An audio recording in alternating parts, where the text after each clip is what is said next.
Ulonkata bati yada to ye kuma da ifa. Inu to ye ko je love bipa. Oba tala, oba takutakun. Songo Eshu, Ogun Oya Osun. Kini ṣẹ̀ṣe tán ṣe nílé yìí o. Ó jẹ́ lọ jára. Alafia, peace and blessings. Welcome to another episode of the African Spirituality Experience. I am your host, Orisha, and today we are joined by another fan favorite, tribe favorite, the Balogun Sango Baba Oguntolu. Baba, boy, shishe. How you doing, Baba?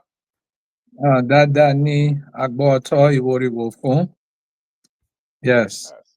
I say. Oh, how you doing today? Pray for welcoming me for another episode. Oh yeah, absolutely. Listen, if I had it my way, it'd be a whole lot more than this. But look, I'm grateful for what I got, and I'm gonna take what I can get. Listen, I'm gonna take it, be happy with it, man. Yes, sir. Well, yes, years ago, I made a decision that I didn't want to know anything else. I just wanted to feel everything. So I spent a lot of time doing a lot of inner work. You see, yes, sir. Because my teachers taught me years ago that, it's not what you know, it's how you feel that determines success in your life. Facts. Because you can have a lot of information, a lot of knowledge, which is extremely important. But when it comes to yourself, you have to focus on yourself, and you have to focus on your your inner experiences of life and where you want to be, peace, balance, and harmony within yourself, So I think that's one of the blessings of, entering into the evening of your life, which Arimala says, the evening of your life should be the sweetest part of your life. Sure. And so, of course, we salute today Olorun Eledo Olodumare. And I want to start off with a verse in Ejiogbe that came out of Dr. Wande Abimbola's book, The Literary Corpus, Ifa Literary Corpus.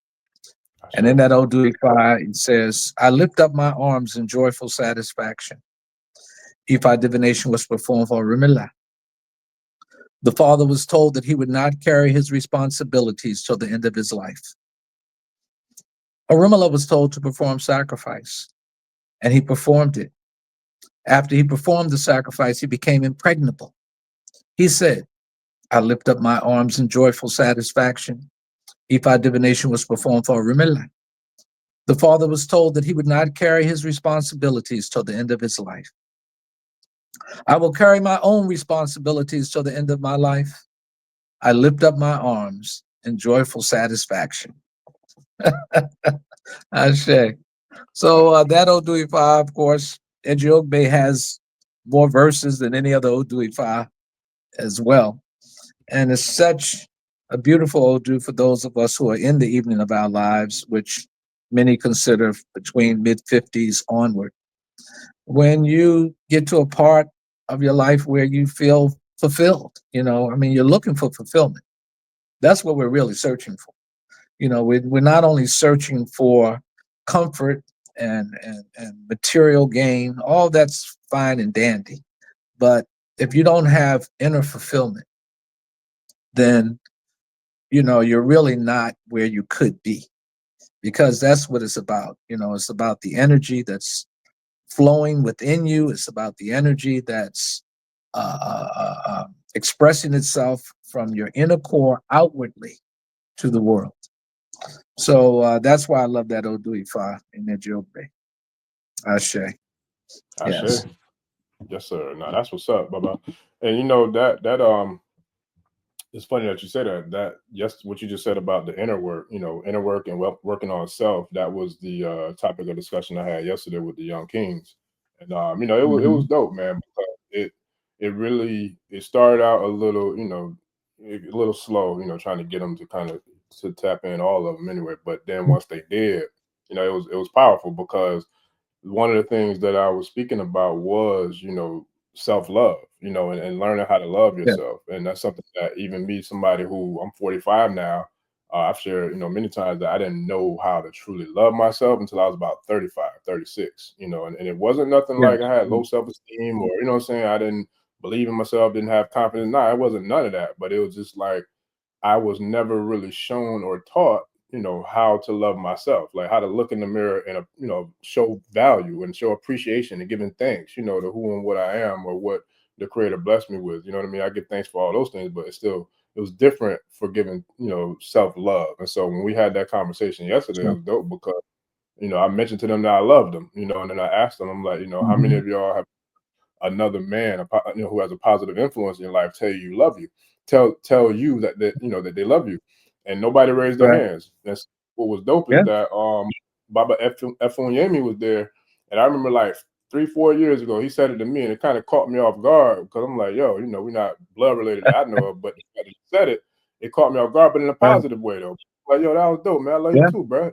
And it really got my wheels spinning to be like, man, that's something that I need to normalize. We need to normalize being able to look at each other and tell each other that we love each other and not feel no type of way, because that goes back to what you stated about the inner work, because if you love yourself and you're secure enough in yourself and your manhood, you don't have no problem with telling another man that you love him because, you're looking at another version of you.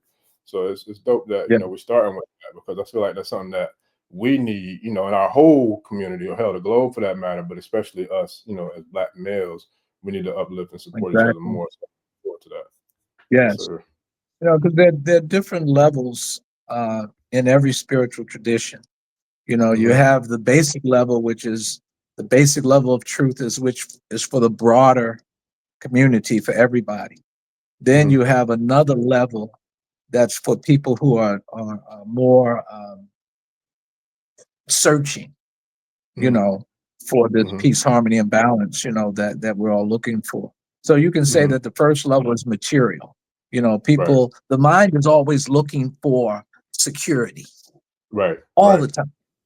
And that's why religion or spiritual practice is so enticing, because it offers at least mythologies and histories and all these various things that we can cling to that will give us a sense of belonging, a sense of security. Because in truth, we know less than we think we do. Oh yeah. I mean, it's a lot that we don't know. We are trying to tap into this, this divine, etheric, Akashic record, where all this knowledge is supposed to be. And some people have tapped into it somewhat. But in truth, we really don't have the whole picture anyway. So we try to put things together in a puzzle-like manner as we go through life, and we come up with better ways to say the same thing, really. We learn from our elders, and we stand on their shoulders, and they've given us guidelines and sayings and wisdom of extreme importance. But in actuality, the time that we spend here on this earth doesn't often give us, the whole picture. That's why it's better to feel than to know, because one person cannot know it all. You have to feel it. You can feel more than you can know. It's like the wind. You can't see the wind, but you can feel it. Oh yeah.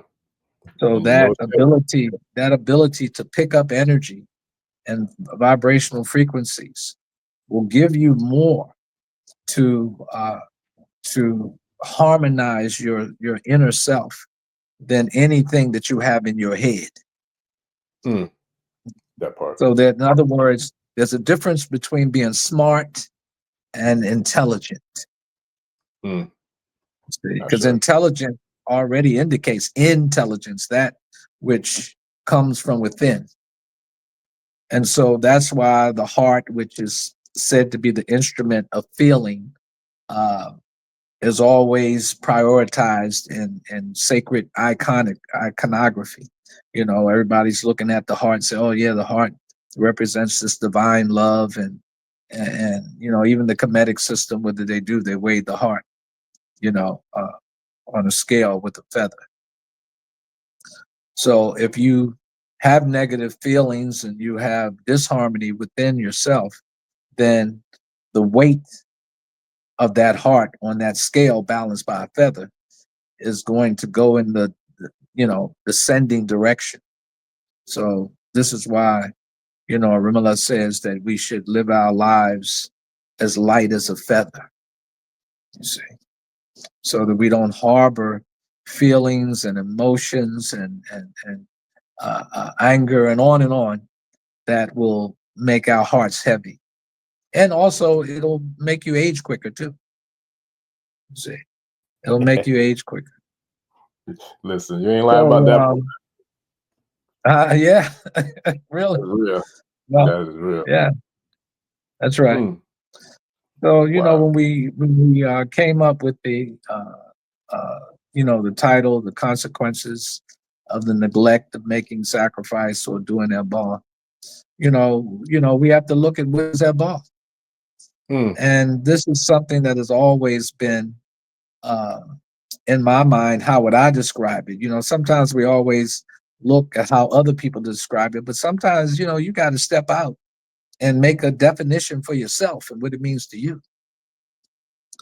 So, Eba or sacrifice, the most important aspect of it is to do the Eba within yourself, do the sacrifice within yourself, because there's a constant war. There's a battle that's going on every day in each of our lives between our higher self and our lower self, you see. And the higher self really can be represented, in my words, as from the heart chakra up. That's the higher self. That's what's going to bring about your celestial qualities. And from the heart down are considered your terrestrial qualities. So when you do sacrifice, and let's say in particular, say with a rooster or a hen or a pigeon or what have you, you have to see that as killing your animal instincts. You see, you're sacrificing your animal instincts. That's what you really have to look at it as, because every ritual is an opportunity to kill your animal instincts, kill your terrestrial desires of greed, anger, unbridled lust, and unbridled desires. You see, so you have to take that and really make it work for you, because all of us, at one time in our spiritual growth process, we look at sacrifice as the ultimate remedy to all things. And it is in some ways, but the most important sacrifice that you can make is within yourself. That's the supreme Eba. Now, outwardly, the supreme Eba is what is called, at least my teachers taught me, is called Olubobo Tiribo Baba Eba, which means feeding people's mouths.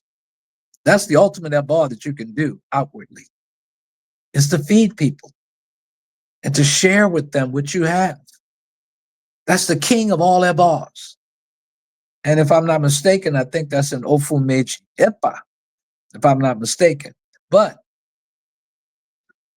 this is what we do as we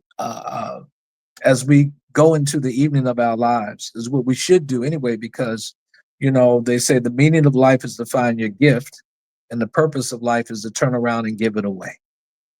So that means basically when you get into your mid-50s and up, and you may start earlier, which is great, this is when you start to share with the world what you've gained, to give back. And the best way to give back is through charity. That's the best way, is helping those who are in need. Children, elders, people with disabilities, and other people who you can help, or who's worthy of your help. And I don't want to just say people worthy, because we're all worthy to some degree, but some people are just shysters, they're going to take. And so you don't want to waste all of your time and all of your efforts and all your resources on unappreciative individuals who are not really there to, make the community a better place. And the wonderful thing about that is that we get an opportunity to change. The people who may be crazy as hell right now, in 5 years or maybe 1 year, will eventually, many of them will change and get on the path, because eventually you get tired. You get tired of being crazy as hell. You get tired of making bad choices and bad mistakes, because there's consequences to that.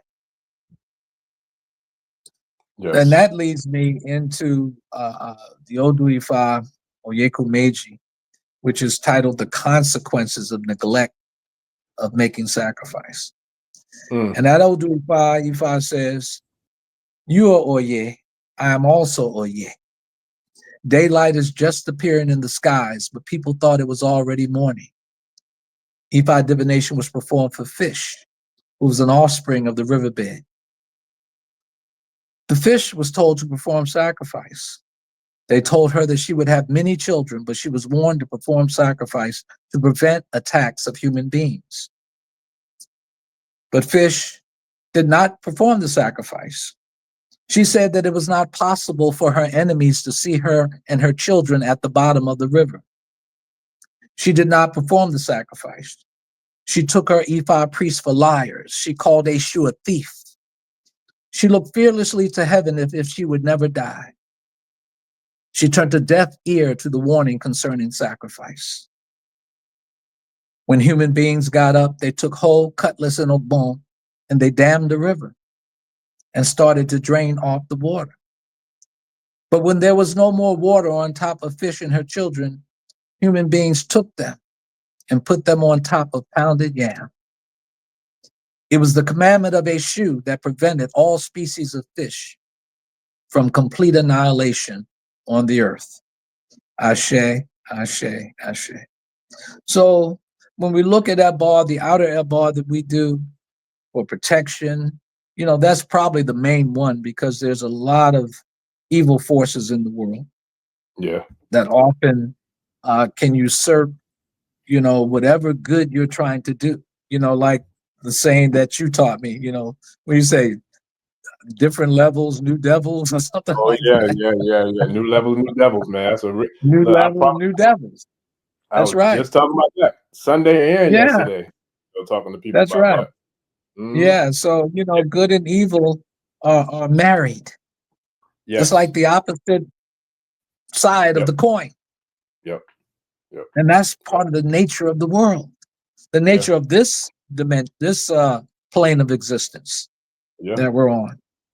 Yep. So lays the groundwork why sacrifice is so valuable, that is so important in terms of, offering a remedy or prescription for the suffering and the pain and the betrayal and, all these different things that need to be mitigated for us as human beings in this world.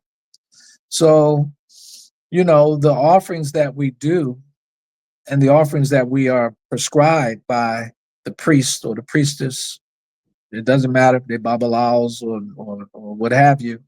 And in any tradition, you see, those offerings are designed to bring harmony in your life.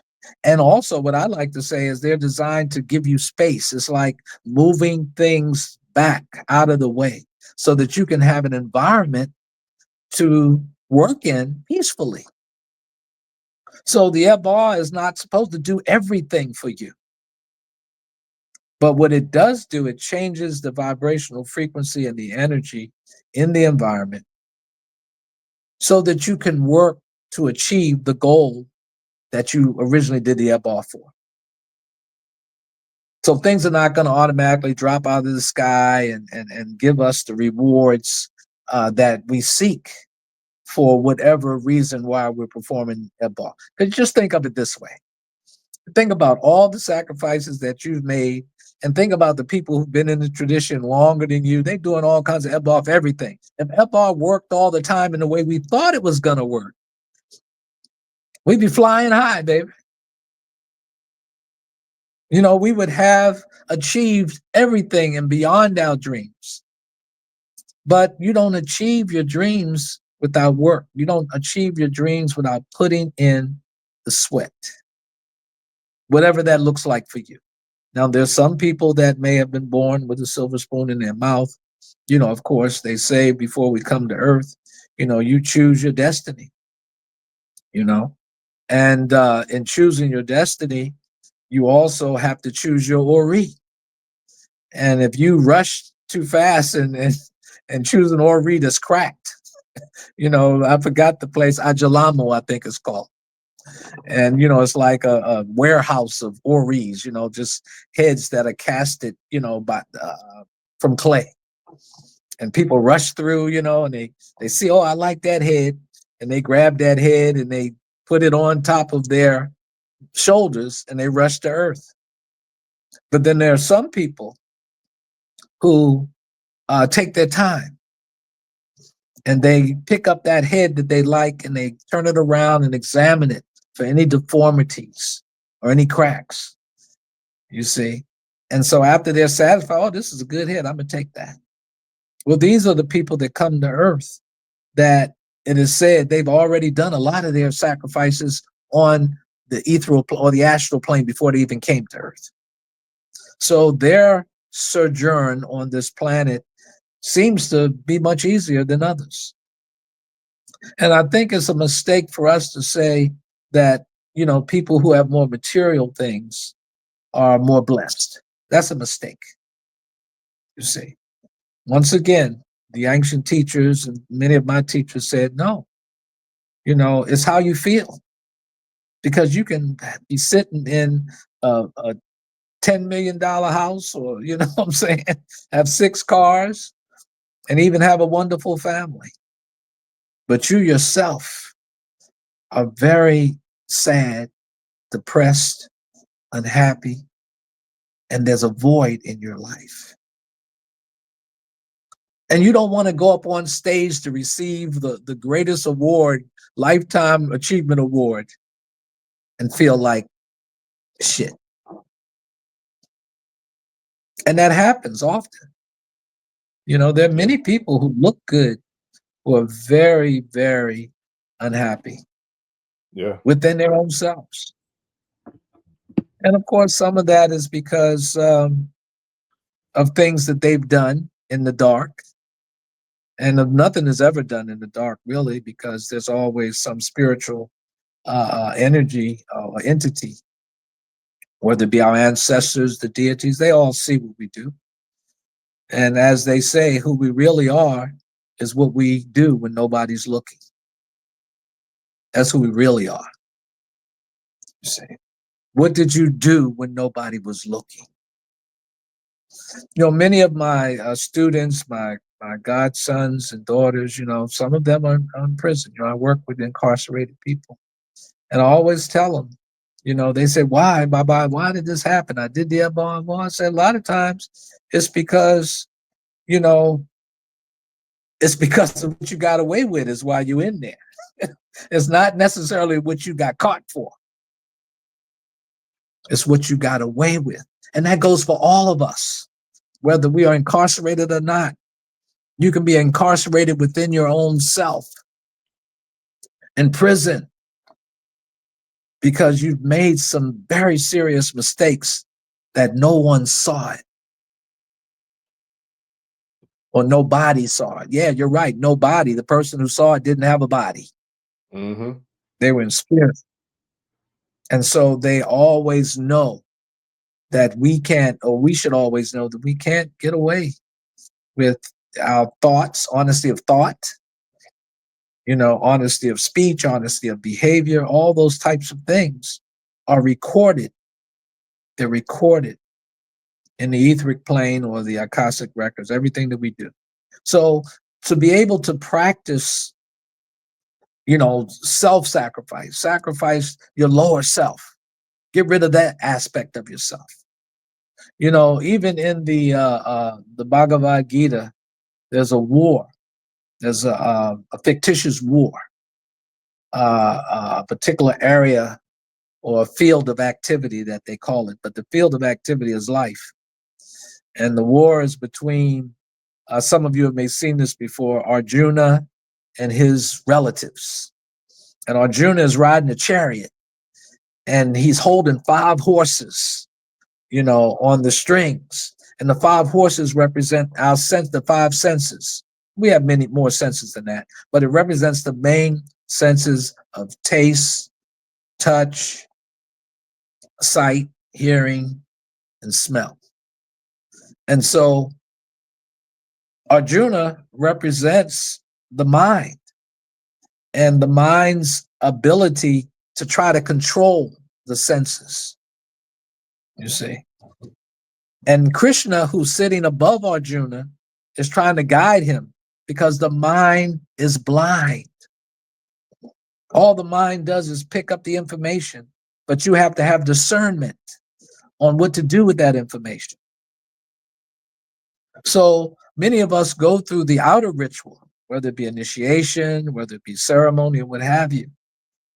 And we're really not taking it deeper enough to realize that this work that we're doing, we're supposed to be doing internally.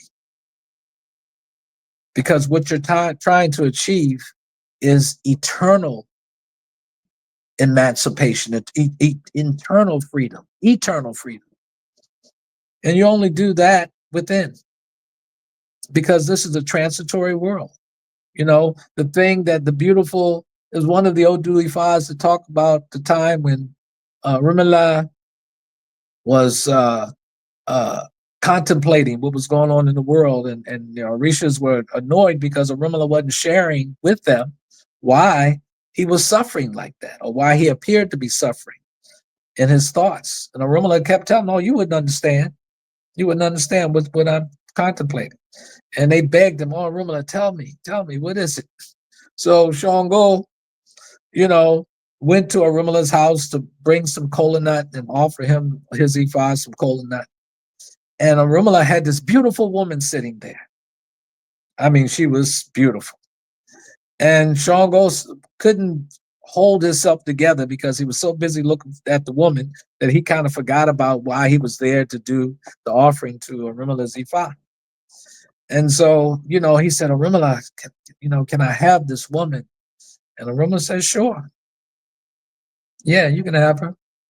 So Shango was able to, secure the woman, and he went away with the woman, not realizing that this beautiful woman that he received that day, years from now, would become a very old and elderly woman. And I think that Odu talked about the beginning and the end of any matter. Do we know what the beginning and the end of any matter is? You see. And so each Orisha, Ogun came in and he brought a Rumela kola nut, and he saw this beautiful sword. And the sword was beautiful and shiny, and he couldn't even contain himself. Before he asked Rumela, could he have the sword? Forgot about why he was there to make offerings to Rumela's Ifa. And Rumela said, "Yeah, you can have it." Not knowing that that beautiful, shiny sword one day is to become rusty. So on and on, these types of allegories and metaphors that we use is trying to remind us that this plane of existence that we're on is transitory. We don't stay here. Nobody stays here. None of us stay here. We come in like a new leaf in spring, and we go out and fall. And we fall off that tree, fall off that branch, you see, back into the ocean. I think, what was it, Professor Kwabena or Kabana? Yeah, Professor Cabernet. Cabernet, yes. He was saying about, how he talked about this cosmic consciousness is the ocean. Mm-hmm. And, the way that it was taught to me that we are the waves that come out of the ocean, individual waves that come out of the ocean. Mm-hmm. But as that wave gets higher, then we become detached in some ways from that source. And that's when the ego jumps in and says, "Oh, look at me. I'm rolling. I'm getting bigger. I'm getting higher." But eventually, that wave is going to crest, and it's going to begin to descend. And as it descends, then that really represents the evening of your life approaching, and you realize that you have more time behind you than you do in front of you. And you start contemplating your descent or your return, let's put it that way. Your return back to the source, which is the ocean, to become one again with, quote unquote, the Father, as they say, biblically.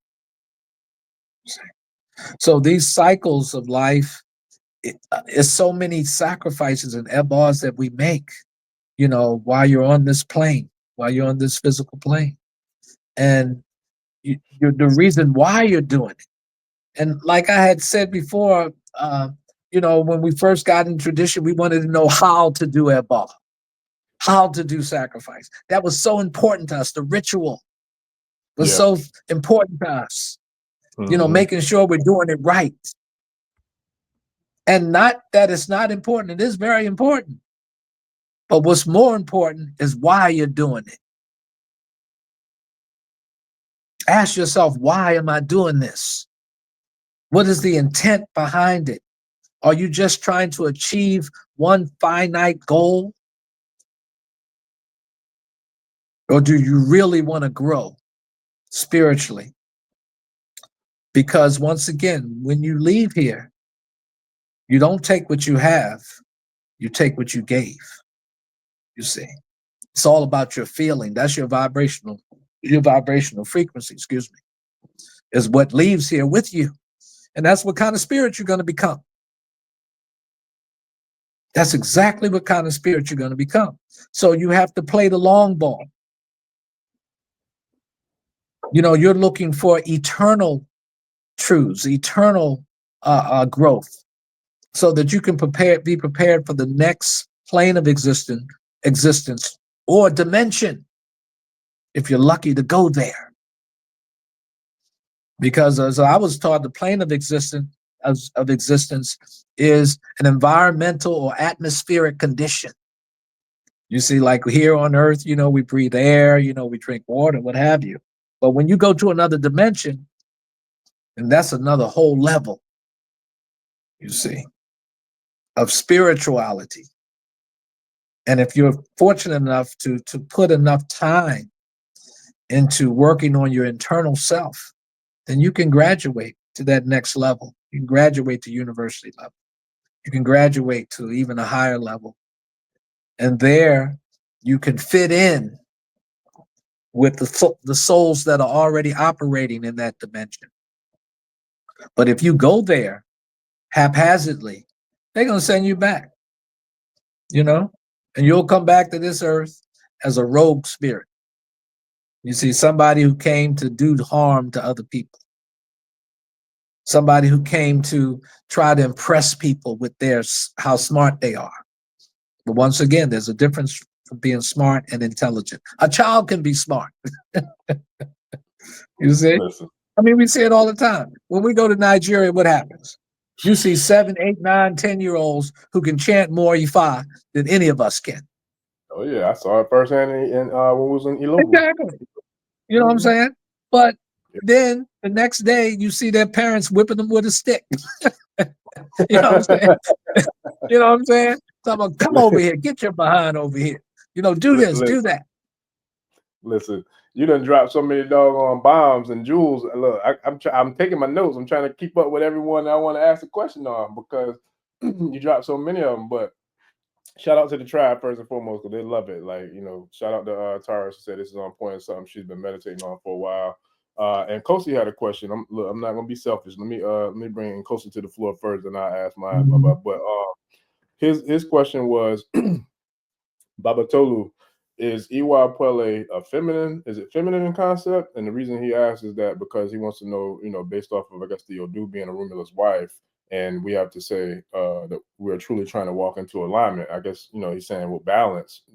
So is Iwa Pele a feminine principle, or is it a balance principle? Like, what's your take on that, Baba? Well, there's an Odu Ifa, Karan's son, Okanra Disa, where it talks about Orimila. I think, as a matter of fact, it's one of the Odus that we recite when we're doing Ebori Ru, when we're doing sacrifice on Okonifa with Okanra Sa. And I can't bring it out of my mind right now, but I recite it all the time. But it talks about the time that Orimila thought about the matter and married Iwa. So Iwa is a feminine principle in terms of the literary corpus, you see. Iwa is a woman. And I talk about it all the time. And it's funny because the man with the womb, or the womb man, for the most part, if they're balanced, they hold shit together.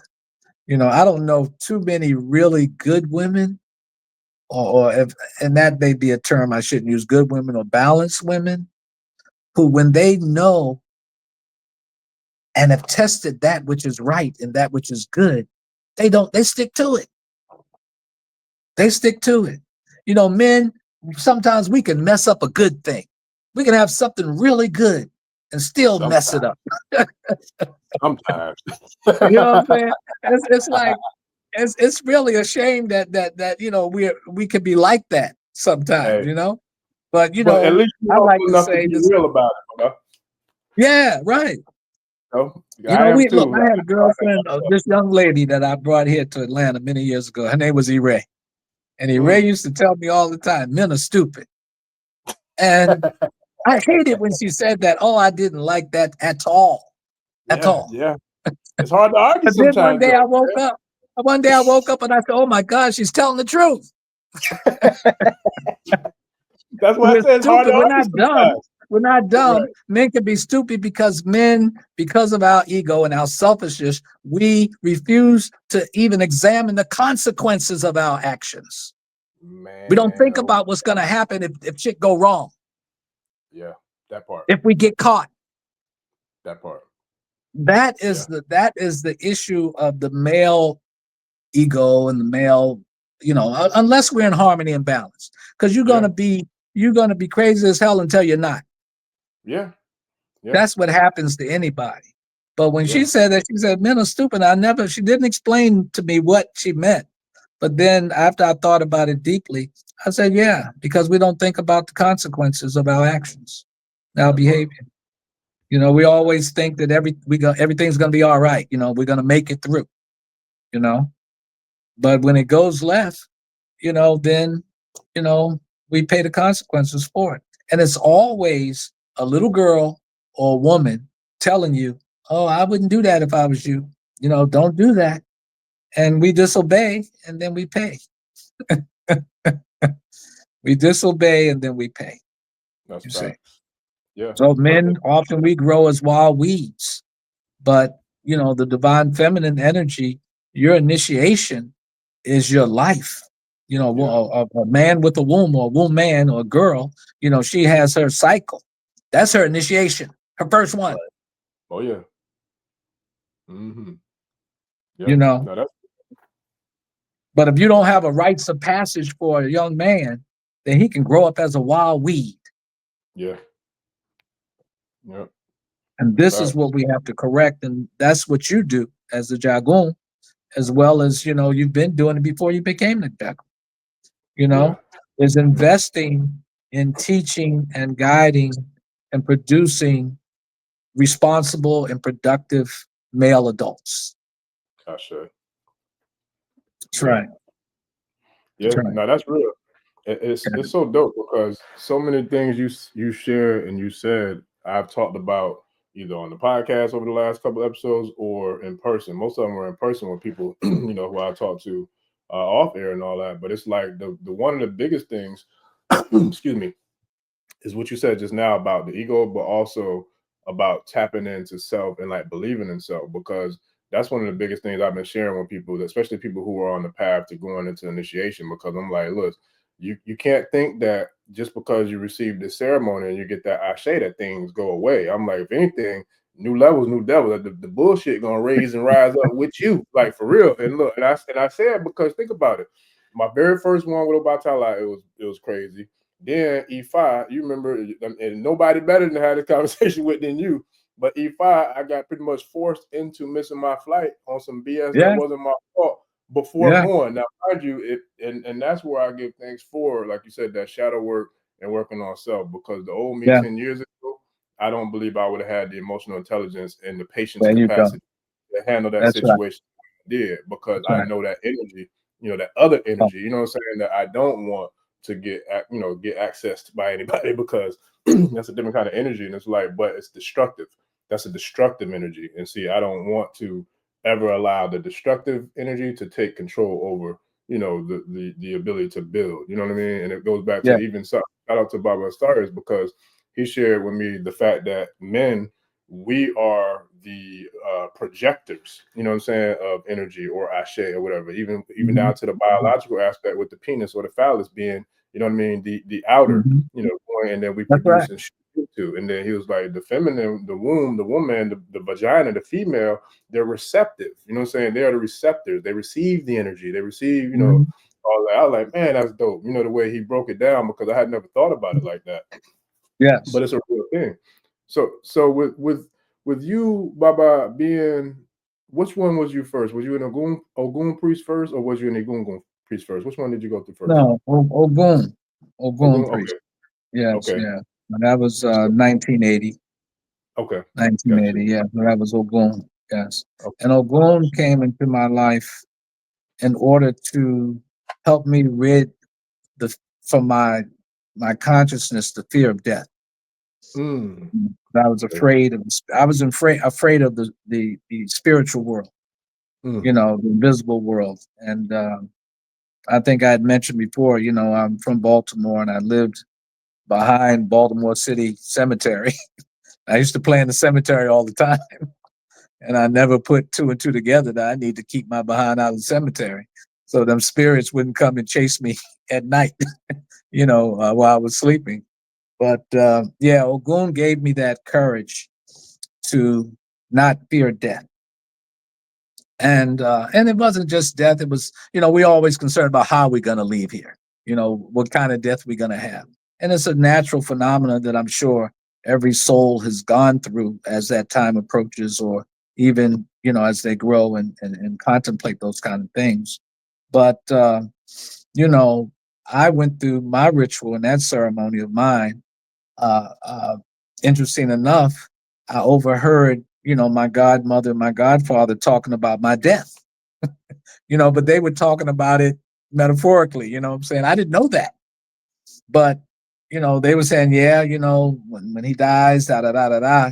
But they were talking about the death of my old self and me being renewed through my initiation, which, of course, initiation means beginning, to initiate. And, we got to remind all initiates, whether they were initiated recently or 5 years ago or whatever, or 20 years ago, that represents the beginning. And sometimes the beginning can be very rough. It can be very rough. And because I thought I was going to actually die, physically, then I made up in my mind, as I looked around, I said, well, these other priests, they did it. They died. They look fine. So I'm ready to die too.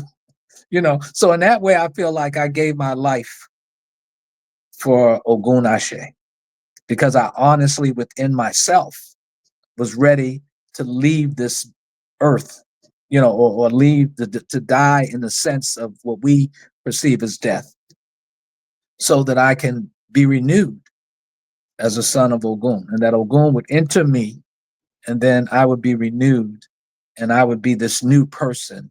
And because I didn't want to be no Negro no more. I didn't want to be a Negro no more. So I wanted to be an African man. And so that's what my initiation did for me. But everybody's got their own experience, you see. But you cannot spread your wings fully. Anybody cannot fully spread their wings if they're afraid of death or dying for a cause that's righteous. That's what makes you a man, is that you're not afraid to leave this world to protect those that you love or to fight for that which you hold sacred. And that's what military men do. Yeah. That's what people, not only just military men, but men who are sincere, they put their life on the line, baby. That's what we do. That in itself is a very serious step toward elevation. And it's been said before that a man on the battlefield dying for a cause goes to a higher level of spiritual attainment. Because what did he do? He sacrificed his life on this plane for others. There's no greater sacrifice. I mean, they said Jesus did it, but so does the warrior do it. So does the policeman do it. So do the common man will do it. Yeah, the nurses. That's right. Except when you do it on the street, you're considered a murderer on the street. Right. Or righteous execution. But do it in the military, they're gonna put all kinds of ribbons on you. Honors, yeah. Give you honors because you got so many kills. Right. Come on, man. Let's talk about it.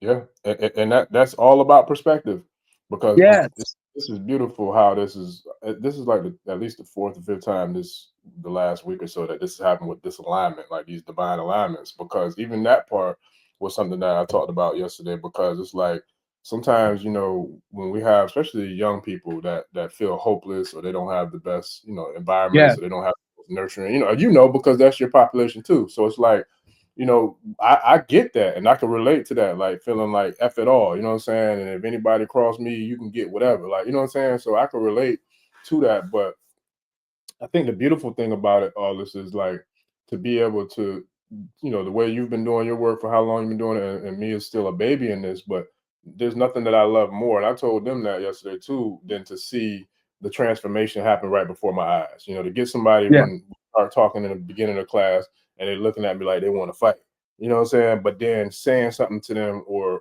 resonating with them, saying something that's real and relatable and authentic, you know what I'm saying, that resonates, it can get somebody to kind of really open up and like really feel comfortable, with being themselves. And I think that's something that when you are a person who has that ego, or a person who has that me, you know what I'm saying, that cocky or that arrogant superiority aspect, the factors about you, you're not going to be able to connect and touch people like that, because people can see that and they can feel it, you know what I'm saying, they can read through it.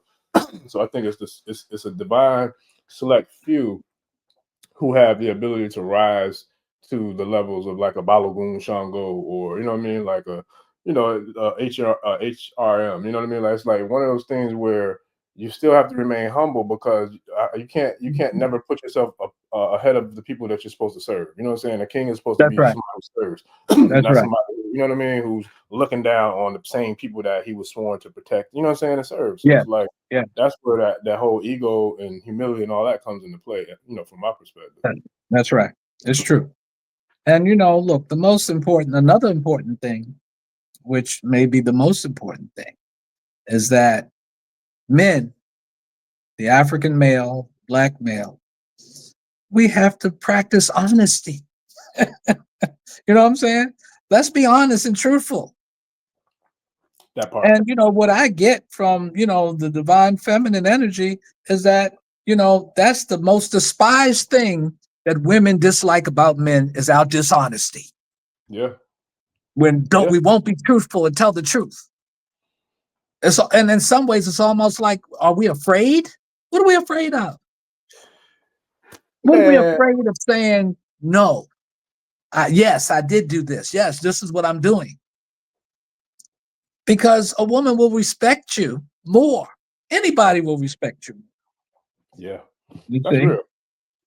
But the dishonesty that we have has become a habit, a very unfortunate habit of males and black males in particular. Yeah. That is so distasteful, and the women won't even tell you that they know you lying. They won't say shit. And they know they already know. They already know because they can pick up the energy. Yeah, they just sit there and look at you like, Yeah. Keep on going, Negro. And so that's what happens because she didn't call us out. And then when she called us out, we get mad at her like she did something. Like she did something wrong. Yeah.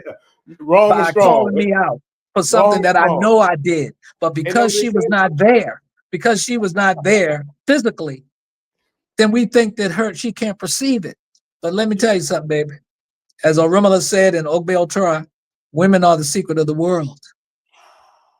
And they working on a whole nother, like my wife told me, they are multi-dimensional. They working on a whole lot of different levels that most men are unaware of.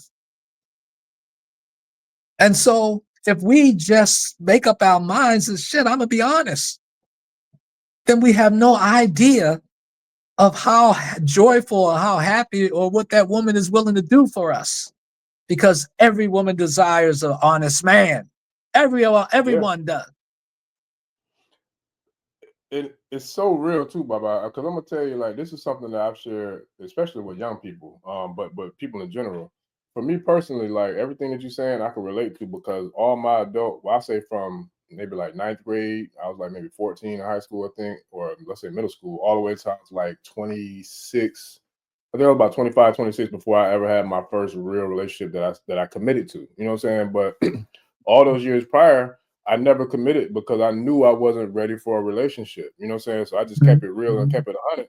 But it worked for me. You know what I'm saying? And it was cool because, like you said, it really was the appreciation of the authenticity and the transparency that worked. Where a lot of people might think you got to lie to kick it. Like Pac said, you ain't got to lie to kick it. You know what I'm saying? Because what I found is, like, being real, it worked in my favor heavily. You know what I'm saying? Yeah. Like, I'm not saying I was out there slime balling it up, you know what I'm saying? Like knocking down, anything I could, but I was just comfortable enough to be honest and real, knowing that I'm not going to sell you no dreams or no wolf tickets. Like, you know what I'm saying? This is what it is. Right. You cool, I'm cool, we can rock with it. And it worked with, you know what I'm saying, for the most part, but there were some people who wasn't cool with it, and I respected that. And I had to respect that because I get it. But at the end of the day, it's like, it still went a lot further because there was times when they might not have been with it at first, but then Mike came back. At least he was real, you know what I'm saying? At least he was honest, whatever the case may be. But I think that comes back to us, like, loving ourselves and respecting ourselves. Because if you love yourself enough and respect yourself enough, you don't have to commit to a lie to, like, influence somebody else. Just be who and what you are. And if they're going to roll with you, they're going to roll with you. If they're not, then they're not. But be real about it. Yes. Be real about it. That's right. Yes, that's and it's all relative to some degree, because some of the great masters said that, truth is not truth if it destroys somebody. You see what I'm saying? So if if you tell the truth to somebody and it'll expose something that will be devastating to them, then it's best not to say nothing. See, don't say anything. But we're talking about here integrity. We're talking about transparency. We're talking about energy that the divine feminine can pick up anyway. That part. You see, because the body holds memory. And in the old days, we were out there playing and we thought, let me take a shower before I go home to my woman. You know what I'm saying? Thinking that we're going to wash the vibrational frequency off of us with a bar of soap. Nah. And spray some perfume. Don't worry. And when you walk in that door, she already feels something different. She knew it when it was going down. Right, because that energy is going to walk with you and be attached to you. You got to clean that stuff off in another kind of way. Yes, sir. So, men, that's what makes us stupid, is because we're not, or you can say ignorant, but ignorance is not negative. Ignorance means to ignore. You're ignoring something, So ignorance to me is not necessarily a bad word. It's another word of truth where you're just ignoring something that you need to be paying attention to. You see. So, we and that's a bar too. That's sacrifice. Sacrifice your foolishness for integrity. Yeah. For truth, for honesty. That's real. And you'll feel different. Because once again, it's how you feel that's more important than what you know. If you can know and feel in a very harmonious way, then you really got it all. Yes, sir. You see? That's facts. But those are very important aspects of spiritual growth as you go along. So sacrifice or ebah means basically, to work on yourself. Sacrifice those things that are going to destroy your life. Sacrifice those things that are going to hinder you, as well as your health. And that's been, one of my nemesis. That I never took the time when the few years that I've had been single in life, because I've been married most of my life. But the few things that I did, sacrifice, I had to realize that I wasn't taking care of my health. I wasn't honoring myself with what I was putting in my body. So I sacrificed my body, so that I could enjoy the taste of certain things or what have you, not realizing that I was shortening my life or destroying the body temple, that is responsible, my avatar body that was responsible for staying around long enough so that I can really reach some of the goals and some of the noble desires that I have, But I'm working on it now. I got people standing over me with their finger in my face, and they'll take stuff away from me, and they'll chase me around the house, make sure I do the right thing. And I hate it and I love it at the same time. That part. Yes, sir. I hate it and I love it at the same time. Yeah. Yeah. That's so, that's ebah. Ebah is like the most important ebah is what we do within ourselves. Have you ever wondered why a lot of other people, they don't do no physical sacrifice? Right. And it look like their life is moving fine. But we chose this path. That's why they said this path is not for everybody. Right. This path is a spiritual path of African origin that knows the connection between reciprocity, the connection in reciprocity, giving to receive, offering to receive. You see, that's what it's about, reciprocity. So we may offer something to the deity, to our ancestors, to our Ori, in order to receive something. And that's what we're looking for. We're looking for some way or a sign that they heard us, that they heard our invocation, they heard our prayers, they heard our call. So it's very mystical, but it doesn't happen like magic. This is not magic at all. This is following a path where reciprocity is foremost in our daily activity, where in the Western mind, the Western sense of things, it's not. See, and if anything, what this spiritual tradition did for me was it helped me get rid of my Western mindset. That was the greatest thing it did for me. I didn't think like them anymore. I did. And boy, was that wonderful to feel good about your own skin. Yeah. Refreshing, free, Oh, it's refreshing. Yeah. Because a lot of Black people or Black men that I know of, they haven't done that. They've got cushy jobs, they've got great education and all that. But there's a void in them, and they will even tell you that it's a void. They know it's a void. Yeah, and that void is freedom. Freedom. Yes. Peace. It's freedom. Because you could be worth billions. You know what I mean? You could have I'm telling you, this is deja vu. You could have billions of dollars.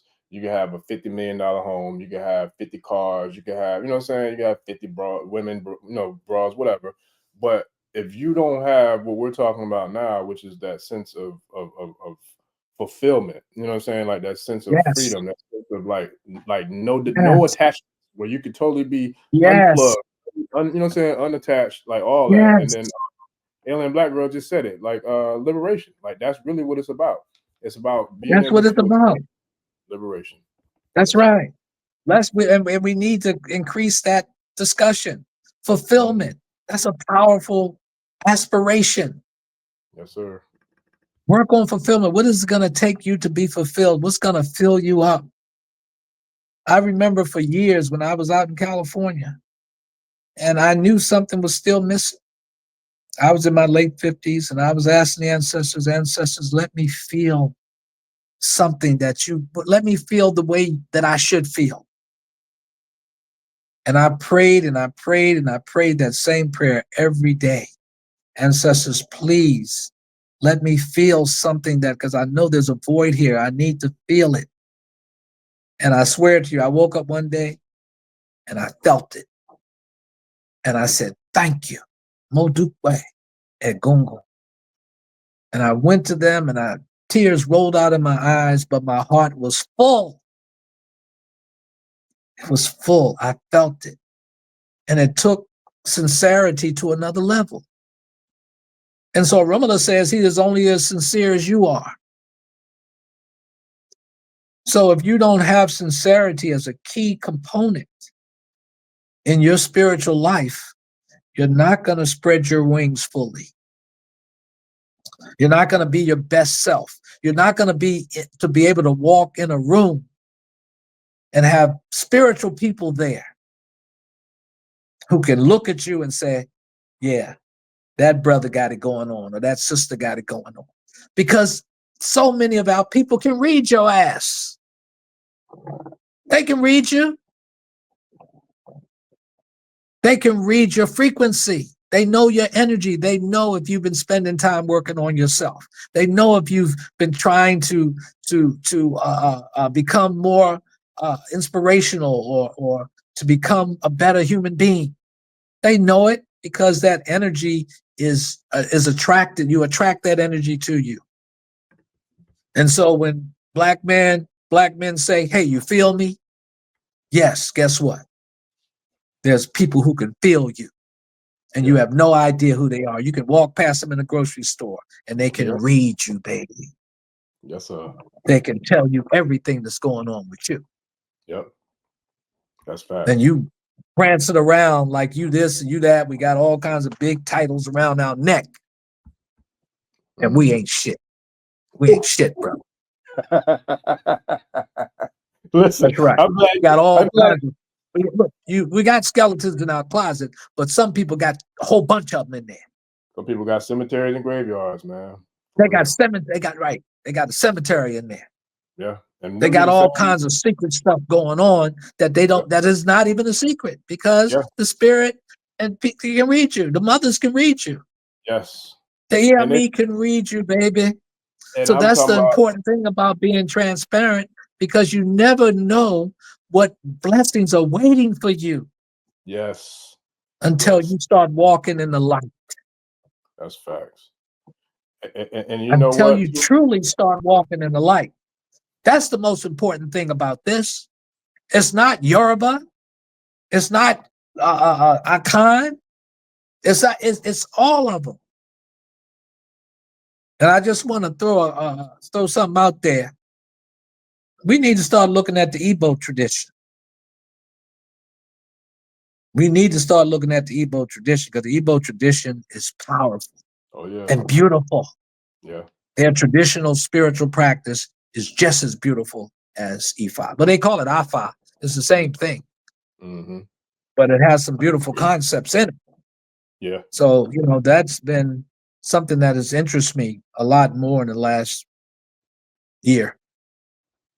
Is looking into the Igbo tradition.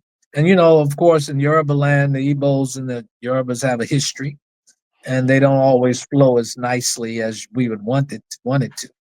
Yeah. But, we're a different kind of people. We got Igbo blood in us too. Yeah. Wunam was teaching me a little bit about We got Yoruba blood, we got Akan blood. We are a Pan-African for sure in our biological makeup, the blood that runs through our body. So don't ignore it. Don't ignore the Igbo tradition. I think some of you need to take a look at it deeply and bring it out so we can all enjoy it. They've got some wonderful concepts and practices there that I'm incorporating into my spiritual practice as well. But ultimately, the whole thing behind all of this is, why do we do it? It's not that how we do it, but it's why. What's going to elevate you so that you sacrifice the lower self for the higher self. You've got to win that war, because this war that goes on between in the bodily field and in the physical plane is the war between good and evil, and sometimes between neither good nor evil. you know, it's like a gray area in between. And you got to win that war. You've got to slay as many weaknesses, human weaknesses, as you can as you go through life. And if you live long enough, you'll have a chance to come out on top, where you fully outweigh the negative energy or the negative qualities with your positive qualities. But then you can't slay them completely. They're going to be there. You can sublimate them, but they're always going to be there, because sometimes you may have to pull something out of your hat, to defend yourself. You may have to do that every now and then.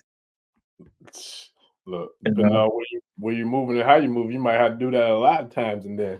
Yeah, but that's why you got a Shuodara, baby. Listen, that's facts. Yes, sir. That's why you got the Odu Oshio Torah. Yeah. Mm-hmm. I had a godson once. I threw Odu on him. Oshio Torah came. I said, "Oh my God, this guy's an executioner." Mm. And Eshu gave him the license to execute. And this is because there are some souls that are incorrigible. That means they can't be helped. They can't be saved. They can't be changed. Wow. Somebody's got to take them out. And it's not like, okay, you can walk around and say, "Oh, I need to take this person out." No, it happens sometime in conflict. And you wind up having to defend yourself, and you have to take somebody out who's going to do some harm to some innocent young girl, or innocent young boy, or innocent person. And so there's an egg bay of men who are warriors naturally, and they ain't scared of nothing. They ain't scared of nothing or nobody. They will execute you. Yes, sir. Yeah. And so wouldn't you rather have them on your team? Yes, sir. Than not? Yeah. And this is how military men look at war. That's how they look at it, just part of it. And we don't want to think about it sometimes, because we're trying to live our life and go to work. But there's somebody out on that battlefield, baby, getting shot at and getting hit by them bullets and bombs right now as we speak. Mm-hmm. Yeah. Yeah, that's real, man. And that's the real thing. That's the real thing. I think a lot of us sometimes I feel like, and this is even myself, I'm just being real, like I think sometimes we underestimate people too, because like everything that you're saying, we never know who a person is or what a person's going through, you know what I'm saying, when we cross paths with them. So it's like, I know even myself, I've had days where I'm like, I wish a mother effer would, because today is the day, like you said, somebody might get executed, you know what I mean? It's like, that's right. I'm grateful for this tradition and what I've learned, in my journey, because Obatala has really worked miracles within me, because I know the old me would have never been able to be composed in that one situation that we talked about in the airport, the situation during the ceremony, you know what I'm saying? Like, it was so many different times I know I was being tested, and I know that I had to pass that test. I had to be composed. I had to keep my, energy in check and not allow that rah-rah, you know what I'm saying, let that fire get out and started blazing, because that would have been nothing but destructive, including, not only other people, but myself, That's right. That's right. Yeah, it's a and look, women will execute you too. look, I just had that conversation yesterday. I think, I said, I just had that conversation yesterday, Sunday and Monday. Look, I don't want no problems with none of them. Look, I'm gonna say it right now on Front Street, Back Street, Left Street, Right Street. I ain't running up on none of them. Oh my God. I'm telling you, I had a woman once. I had a client, you don't tell no names. I had a client sitting on the other side of me one time. This woman was beautiful. My God, this one beautiful woman. But the Odu came and Ifa said, the person sitting on the other side of your mat is not who you think they are. So I asked her, based on the Odu, I said, have you ever thought about killing somebody? She said, yeah, last week. Me and my girlfriend was going to kill this man because he cheated us out of $1,200. I said, oh my God. She said, I only stopped because my girlfriend backed out. I said, oh my God. Listen, look. So you can't look at people. You can't look at people and know. No. I mean, not unless you're a spiritualist, of course you could. You know, if you're me, you can see all that. But yeah, man, it taught me something. I was like, wow. You know, women, you know, as a matter of fact, that reminds me of Odu Ifa Ofun Meji. And in that Odu Ifa says, when we see one Okanran this way and we see another Okanran this way, that way, the Odu, we call it Okanran Meji, which means good luck. And the name of the Odu is Oya is more dangerous than Shango. That's right. Oya is more dangerous than Shango. And that's why they're a fearsome powerhouse couple, buddy. Because look, I don't want nothing with neither one of them. But yeah, I know. Yeah. Ooh, baby. And the reason why they say it because the elements, you know, they say, oh, you know, Shango and Oya is Shango's favorite wife. But they ain't talking about Shango and Oya walking down the aisle. She got a ring on her finger. They're talking about the elements of thunder, lightning, and storms, winds and storms, how they fit so well together. That's where that metaphor comes from. It's the elements go together well. You see, Ogun and Oshun is like water flowing through a pipe. So you can take the elements and you can really build a overstanding or better overstanding of how these divine forces work together. You see? So Oya, you know, being the winds and storm, the hurricane, you know, Oya destroy a whole town, city. But if Shango strikes one person with lightning, everybody says, oh, Shango struck a person. It becomes a big deal. But Oya just killed 20,000 people. You know what I'm saying? With her storm. You know with her storm. Yes. I live in the zone, so I know. Yeah, I've you seen know. it in real life. I've you literally already seen one in know. real life. Yes, sir. That's right. That's right. And that's my mama. So, you know, yes, I'm telling you. So they'll say, and after the Odu is over, it says the wife is more dangerous than the husband. And there's a lot of wives who love their men and they're more dangerous than the husbands. And you mess with that man, that you have no idea if you deal with that woman what you're gonna get, baby. No idea. I know what I'm gonna get, Baba. I'm gonna So get going. Hats off to our warrior women out there, to our Oya sisters. Yes, sir. You see, because they'll stand there and fight with you, baby. They'll stand with you and fight. That's right.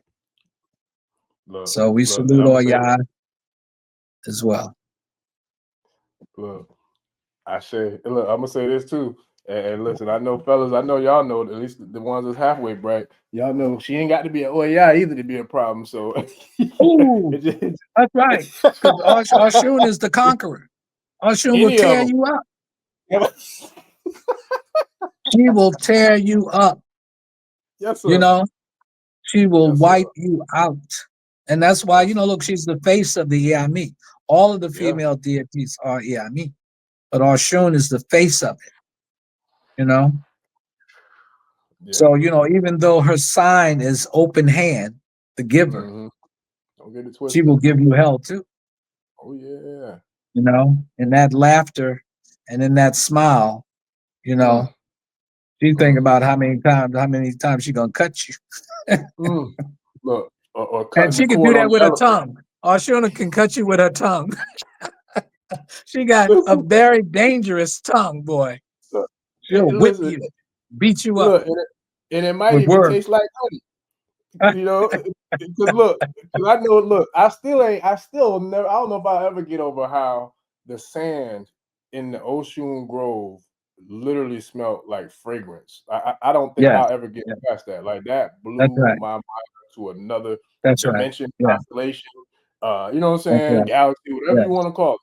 I'll never Right. forget that. When I bent over to start scooping that sand up to bring some home, and I smelled it, I'm Yeah. like, yo, it really blew me where I'm looking around like, where is that coming from? I'm not thinking like the Mhm. sand. And I picked it up and smelled, I was like, oh my God, the sand smells That's right. like a beautiful heavenly fragrance. You can't Yes. tell that, the power of, the mother and the feminine energy and of God is not real when you have a place so sacred that the sand smells like a heavenly scent. Like it's That's right. beautiful. Exactly. And that's why Absolutely. it was important to gather the sand as you did, because, the water is transient. The water is flowing. Right. Right. The Ocean River is not stagnant. Right. People say, oh, the Ocean River is polluted, and in some ways it is. But daggett, 70% of all rivers in the world are polluted. So you're going to tell me Ocean left the earth because the waters are polluted? No, not at all. Ocean is also a spirit. She is energy. So, what the Ganges River in India, they said that's one of the most polluted rivers in the world. But it's the water may be polluted, but it doesn't mean that the earth is underneath the sand, because that absorbs the prayers, that absorbs the intentions. Now, this is my own opinion, of course. I'm not trying to convince nobody of nothing. But I will say this. If you need help and assistance in your life, tell Oshun to come. If you need help and assistance in your life, tell Oya to come. Call him. And not just one time, make it a mantra. You remember that, book that I showed you, I think it's called Eshu Science, Yes, sir. Yep. where it talks about that, the 99 names of God in Islam are Odu Ifa. And what they would do is they would recite that Odu. Of course, they had names for, in Arabic for each Odu. And they would recite that Odu over and over and over again, like they had a rosary or something. They would count a certain amount of times in order to produce a certain type of response or a certain type of energy that you wanted to attract to yourself, whether it be peace or protection or what have you. And so, for people who don't like to do blood sacrifice, or who never do blood sacrifice, you can give them that to do in that part. Just repeat the Odu, recite the Odu, and keep doing it like a mantra over and over and over again until you go into this trance or this state of consciousness where you start to reap the benefits of that. And Odus will do that for you as well. Because, there was even a movement of priests many years ago that I remember. They said, hey, look, we can bring this tradition to more people if we didn't do animal sacrifice as much. And it's quite possibly true. Now, that would not work for initiations and other important rituals, but, look, sacrifice your animal instincts is more important than killing a chicken any day. Become a better damn person. That's what you're doing. Why are you doing it? Because people sacrifice the animal or the goat or whatever, and they be just as crazy as hell than they was before they sacrificed, after they sacrificed. Because what they're looking for are mundane changes. They're looking for something that they want to accomplish, and that's okay. That's okay. But we've got to look at the long ball. The long ball is building a better world for our children, for our families, for ourselves, for our future. That's what the long ball is.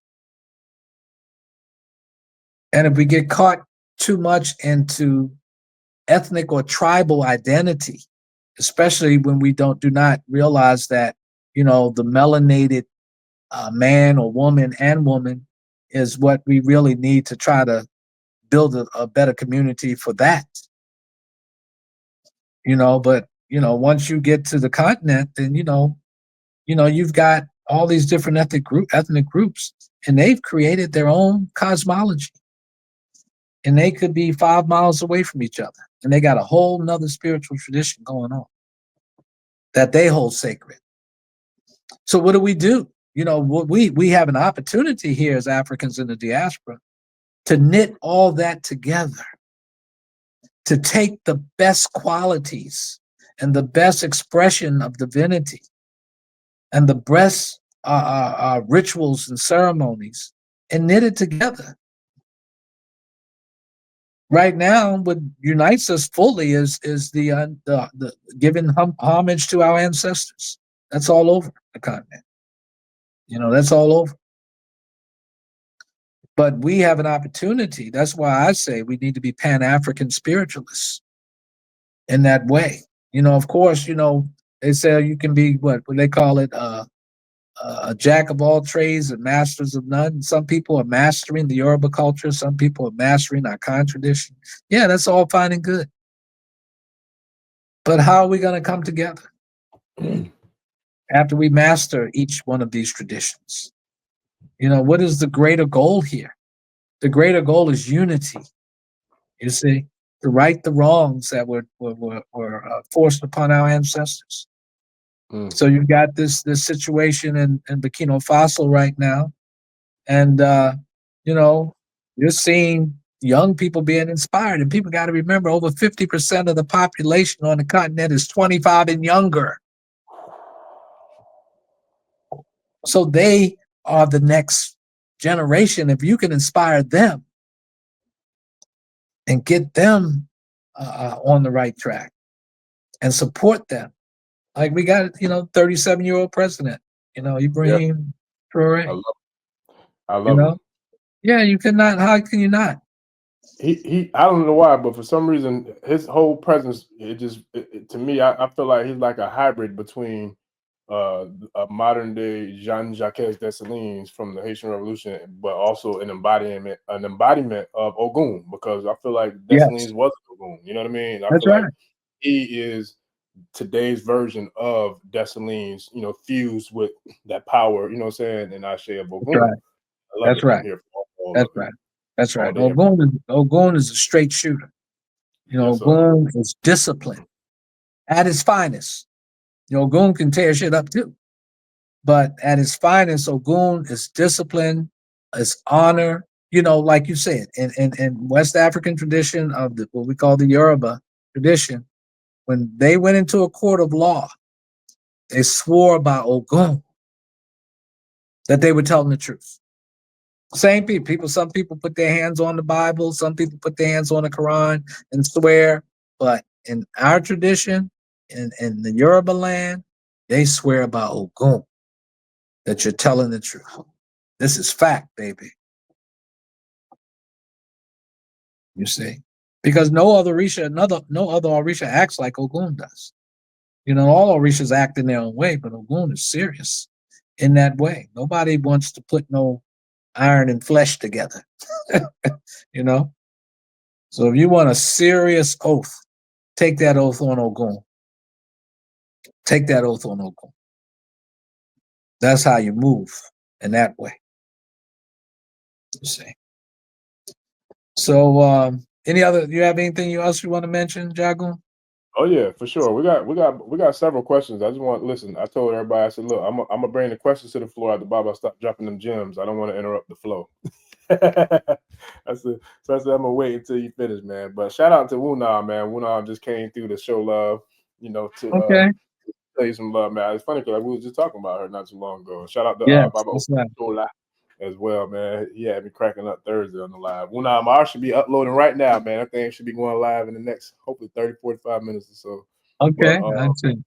Yeah, we out here getting it in, Baba. So I got a couple of questions. I told the tribe that I was gonna wait so until we finish. But here we go, Baba. So the first one, Adetolu Akinlana says, can we kind of explain a little bit more about the I guess the process of shadow work? Like, can you touch on like what shadow work is? I don't know nothing about no shadow work. I probably do, but I don't use it that title. You know what I'm saying? I got you. You know what? Explain to me your understanding what shadow work is. I mean, I've heard it, but I don't want to Right. follow Yeah, no, something that I'm not too familiar with. I feel you. I'm the same way because I don't speak on nothing. I don't know either. And quite frankly, I can't say that I'm some connoisseur on it either. But what I'll say is this: I feel like this is my own personal definition or perspective of it Mhm. because I've never looked it up. I'm not quite sure exactly what they might have, whatever. But I'll say for me, shadow work is working on all of the liability behaviors. You know what I'm saying? Yes. Like all of, like to quote you, all of my human imperfections, like me Yes. personally. So for me, I know sitting my butt down is one thing. You know what I'm saying? I know Yes. you done told me about it. My parents done told me, you know what I'm saying? Everybody done told me to sit my butt down and chill, take a break sometime. Hell, shout out to Oloye so you can, you know, so I've been told that. So I know that's one of mine. I feel like controlling, you know, anger, you know, controlling anger and controlling rage, you know, keeping Mhm. my Mhm. composure in times when people, you know, cross what I consider my line. Not, you know, I don't like to be crossed, which is disrespect. So it's like those are things that I know I feel like is like shadow work for me because I know Mhm. those are things that I'm still working on. I still got a lot of work to do, you know, to kind of Yeah. chisel and chip away at. But I do see progress and I'm grateful for that. But you know, and there's a lot of other things that I could probably think of that I would consider shadow work for me. I think Mhm. being patient with uh being patient with the process of meeting someone halfway. Like for Understand. example, my youngest young king taught me a lesson this weekend because I got frustrated in a conversation with him and I was ready to just end it because I didn't want to deal with, you know, the way the conversation Mhm. was going. But he kept going like chipping away at me like he wanted to talk about it. But I told him I respected the way he did it because he did it in a manner that wasn't like raising his voice or being disrespectful. So the Right. way he was being persistent, I was able to kind of, you know, pull myself together and like throw my frustrations away to be, you know, being willing to meet him halfway, you know, in the Yeah. conversation because he wasn't coming at me in a way that was disrespectful. So at that point, it was like I had that internal, I guess, higher self or higher frequency voice, you know, internally within myself was like, you need to sit your butt down and shut up and listen this time because what he's Mhm. saying, you know, is worthy of listening to. You can't just brush it Yes. off because the conversation didn't go your way. You know what I mean? So it's That's right. like things That's like right. that. That's my own personal, you know what I mean, perspective of Mhm. opinion of shadow work because I look at, you know, if you call it shadow work, it's probably something that's done in the dark, you know, or something that might be of quote unquote darkness that might need to get, you know, chipped away at to bring forth some light. So I feel Mhm. like for me personally, I would say the things that are liability habits or liability behaviors would be what I personally would call doing shadow work. But Yeah. like I said, that's something I had to do a little bit more research on, I guess. Yeah. Yeah. Yeah. You know, that's the terminology. Definitely. You know, can lead to a lot of different kind of explanations. But Right. one thing that I've used for probably now 25 years or so Mhm. to do that kind of work was scientific meditation. Mm. You see, I was initiated into what's called Kriya Yoga. Some people call it royal yoga, but all of these sciences of sitting your behind down and being quiet and going within are deeply engrossed in a lot of different African traditions. Definitely the Igbo tradition, because I was looking at that today. About scientific meditation, the ability to go within, to perform what we call life force control, which is certain breathing techniques that will calm the heart, will calm the nervous system. Matter of fact, they teach it in some sciences and police academies and all that because they got to take certain kind of breaths so that they won't be nervous before they bust your door down. You know what I'm saying?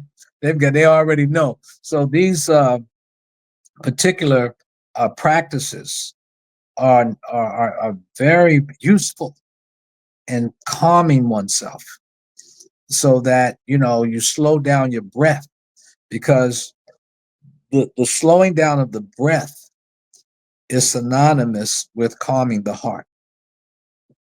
And so the more you practice certain life force control techniques or breathing techniques, they like to call it sometimes, then the calmer your heart will be. So you can have a gunshot go off and then you won't even jump. You know, you'll just turn around and look and see what happened, but you won't be like, you know, jumping like afraid or what have you. So, and I've experienced this because I've done it for a long time, 7 years straight. I was on my way to becoming a holy man. And my wife stopped me and said, I didn't marry no holy man. You know, I want you to come back. So I had to stop that deep meditation and, you know, relinquish, you know, that idea that I can still be, you know, a married man and a holy man at the same time. Because the more you go in, then the less this outer world is appealing. You know, you focus more on the inner world and the joy. That's where I found out, you know, people say, oh, love. No, joy is higher than love, you know, because that comes from within on a deeper level where you experience this excitement within, or this inspiring energy within yourself when you're in joy. And the meditation will do that. And I think I said last time, you know, our parents been trying to teach us meditation since we were children. When they say sit down and shut up, you know, that's another form that they were trying to teach us meditation. But yeah, scientific meditation, those of you who do meditate, it's a wonderful practice. And Orimala meditated until he became perfect. Orimala did not become perfect. According to Odu Ifa Ofun Edi, they said Orimala became perfect through meditation. That's how you become perfect. That ball will not make you perfect. What that ball will do is give you space and create an environment, a peaceful, harmonious environment where you can begin to meditate and work on yourself, because it's hard to meditate when you're at war.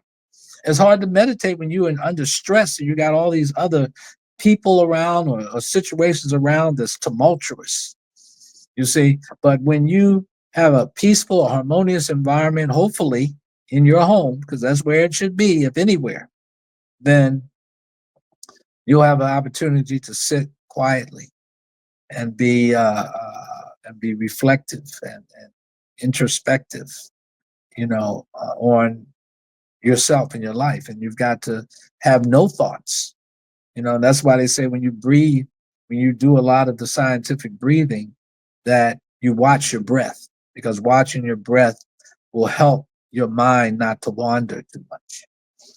Because the mind is restless. That's why they call it the monkey mind.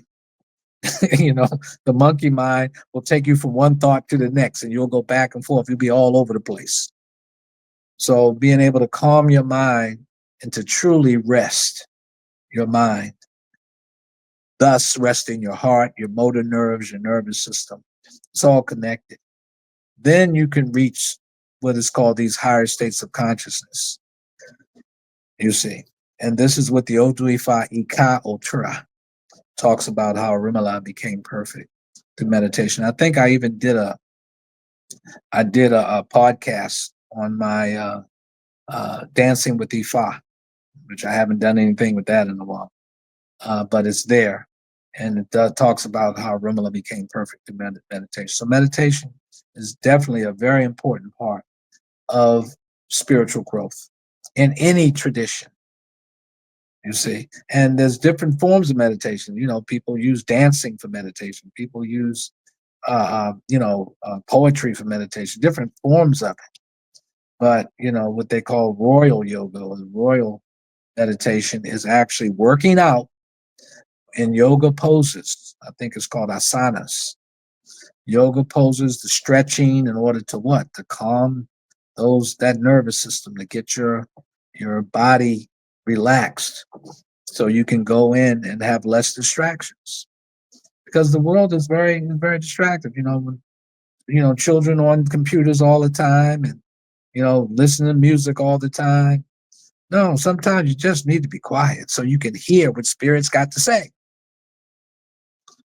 Ask the people who are spiritualists, ask people who are known to be very good in terms of their intuition.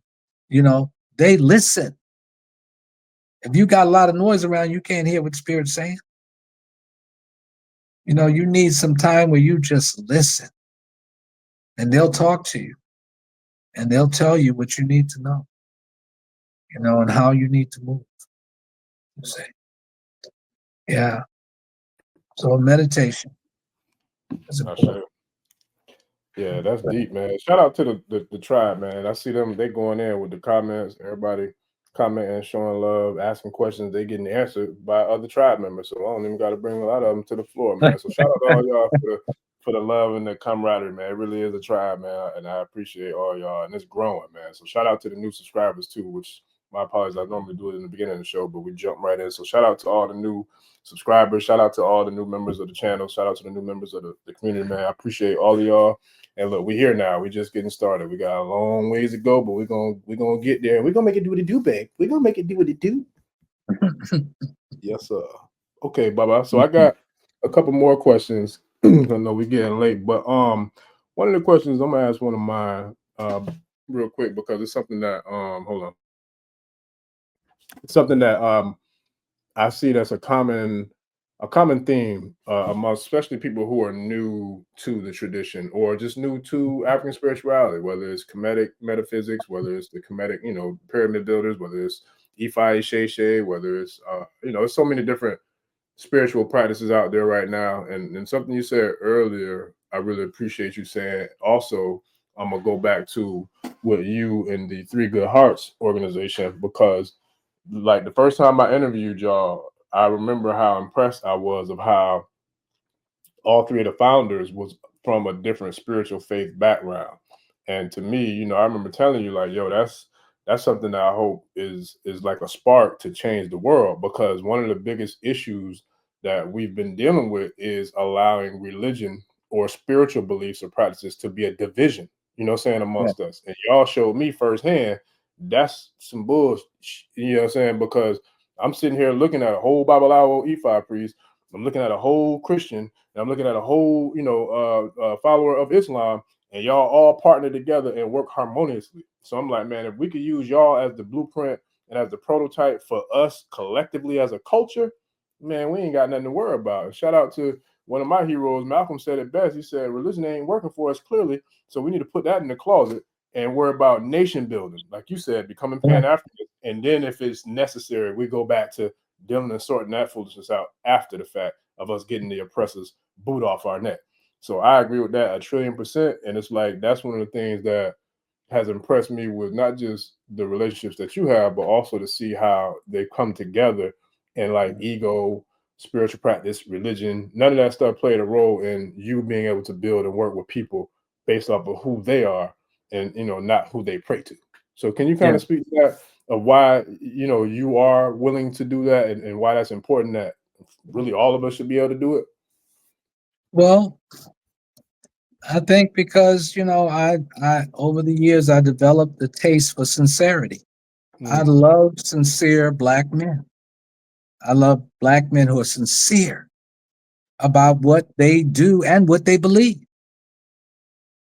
So you can meet a sincere Christian, and as long as he ain't trying to convert me, you know what I'm saying, we can get along very well. You know what I'm saying? Especially if we have a common goal. The common goal was to do what? To assist and to uplift and to inspire and to heal. Yes, sir. People with disabilities, primary school students, and what have you. That was the goal. We saw the need. We all saw the need, and we said, okay. And we didn't even talk about religion at all. But every now and then, somebody may espouse their belief and what have you in God or in Allah or what have you, and I and Olodumare, whatever. We may espouse it, but nobody's antagonist. Nobody is trying to, invalidate, each other's belief system. Because people need it. Right? Like I said, the mind is looking for security. So wherever you are in your life at this time, you may find security in Jesus. Try to take Jesus away from your grandmother, boy, you're going to have a hard time doing that. Try to take Jesus and your grandmother be the one sending you money to pay your bills, and you and Isheshe. You know what I'm saying? So you got to acknowledge the fact that still we're still one all together. When the Babalaos in Africa, they're doing real well, and all their relatives are Christian and Muslim. Yep. They be in line coming to get money from the most prosperous person in the family who happens to be a priest. in That's the facts. tradition. That's facts. That's how that works. They ain't saying, "Oh, I'm not going to take no money from my brother because he's practicing Ifa." No, because they want to survive. You know, they want to have a comfortable place to live. They want to be able to have food and all that. That supersedes any religion. Facts. Yeah, that's real. You know, And you know, survival. yeah, and I saw it firsthand. Like I had no idea how many practitioners of Islam was in Nigeria. You know, until I got there last year, I couldn't believe it. I'm Yeah. like, yo, I had no idea. Like, not Yeah. even close. And That's it was right. nuts. But Yeah. what I saw too, though, what I loved about it is it wasn't no beef. It wasn't no rifts. You know what I'm saying? Because Yeah. clearly, you know how we moving. We was moving in doggone what do you call it, caravans, all Ifa, Ishe, you know, and you knew Yeah. who it was. You know what I'm saying? When we was moving, Okay. but it was all love, man. It was all love. Yeah. You know, to the one I don't want to be I don't want to go past that statement you just made. A lot of their problems exist within their families. Mm. You see, they don't wear their religion on their sleeve in society, but in their own families, they do. You see, so you know, normally a African Muslim family don't want their children to convert to Christianity. They will really piss a fit over that. You see what I'm saying? They feel it's a slap in the face. I mean, just being straight up and honest with you. You know, somebody from a Christian family often do not want their children to, you know, get involved in, you know, African spiritual tradition. You know, not to say that they are going to, like, you know, stop you from doing it, but they will voice their displeasure and may, you know, do things or say things that, you know, will make one feel uncomfortable when they do it. So it's not completely gone. They're still there. But, you know, I think the younger generations as they come up are going to be so integrated into other ethnic groups and what they do. Because everybody speaks 4 or 5 languages anyway. Yeah. You know what I'm saying? 4 or 5 languages, you know. And this notion that, you know, people on the continent, you know, are in some way, you know, less educated is a farce. You know, some of the most educated people I've ever met is on the continent. And when I say educated, I'm not talking about Western education. That too. I mean, they have that too. But, you know, there are some ramifications internally in people's families when it comes to, you know, switching spiritual systems. You know, I know that for a fact. Yeah. But in terms of society, no, they don't usually voice that in society.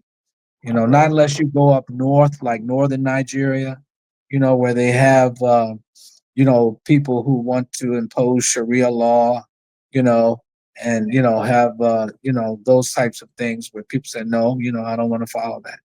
But you know, you'll be in your house in Ghana where people are Christian, Muslim, and traditionalists, and you know, you'll hear the morning prayer, the morning Islamic prayer, blasted all over the city. You know, and nobody's fighting about that. Yeah. We heard that in Nigeria too.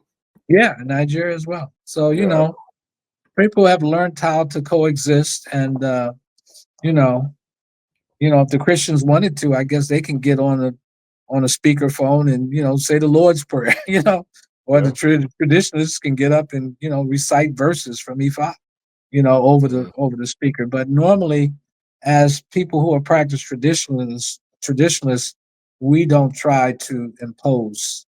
You know, they don't have a system where it attempts to evangelize or, you know, impose its spiritual belief systems on other people.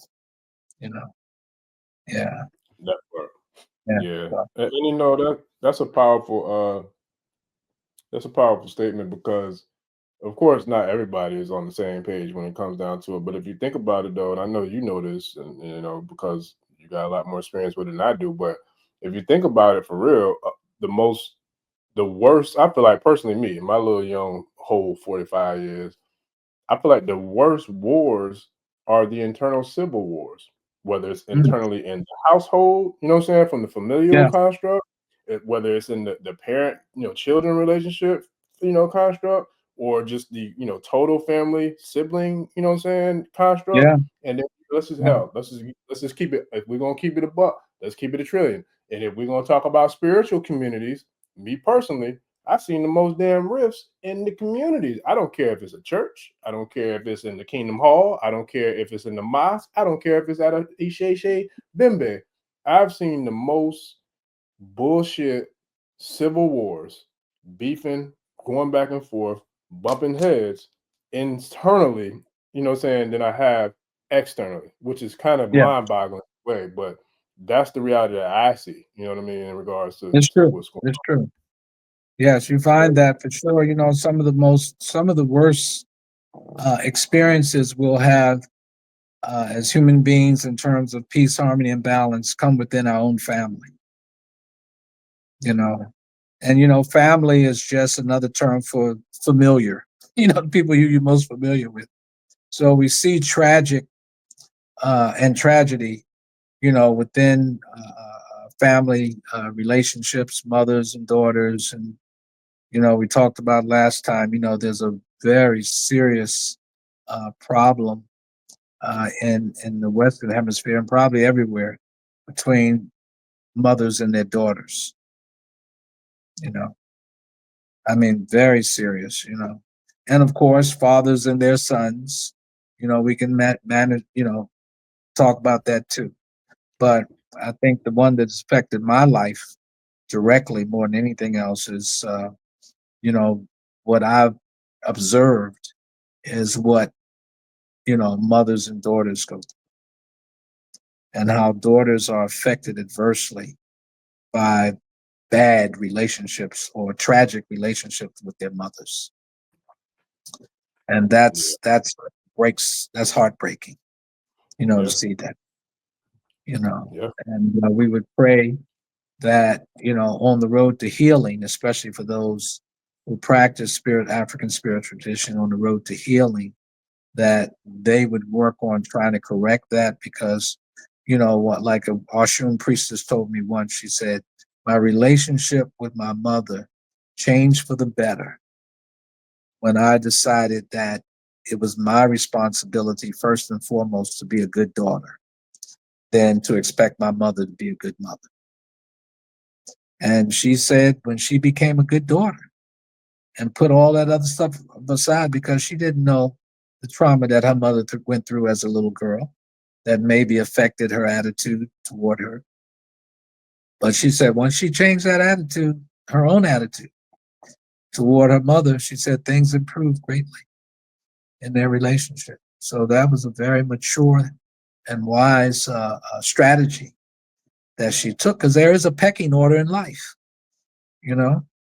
and when younger people, disrespect their parents, sometimes for good reasons, still is kind of, problematic there, because you do not want your parent leaving this world with a curse on their lips for you. You want to try to settle that stuff before you leave, or at least put in a sincere effort to be a better son or daughter, at least internally, because some parents, they just won't let that happen because of their disposition. You can't change it,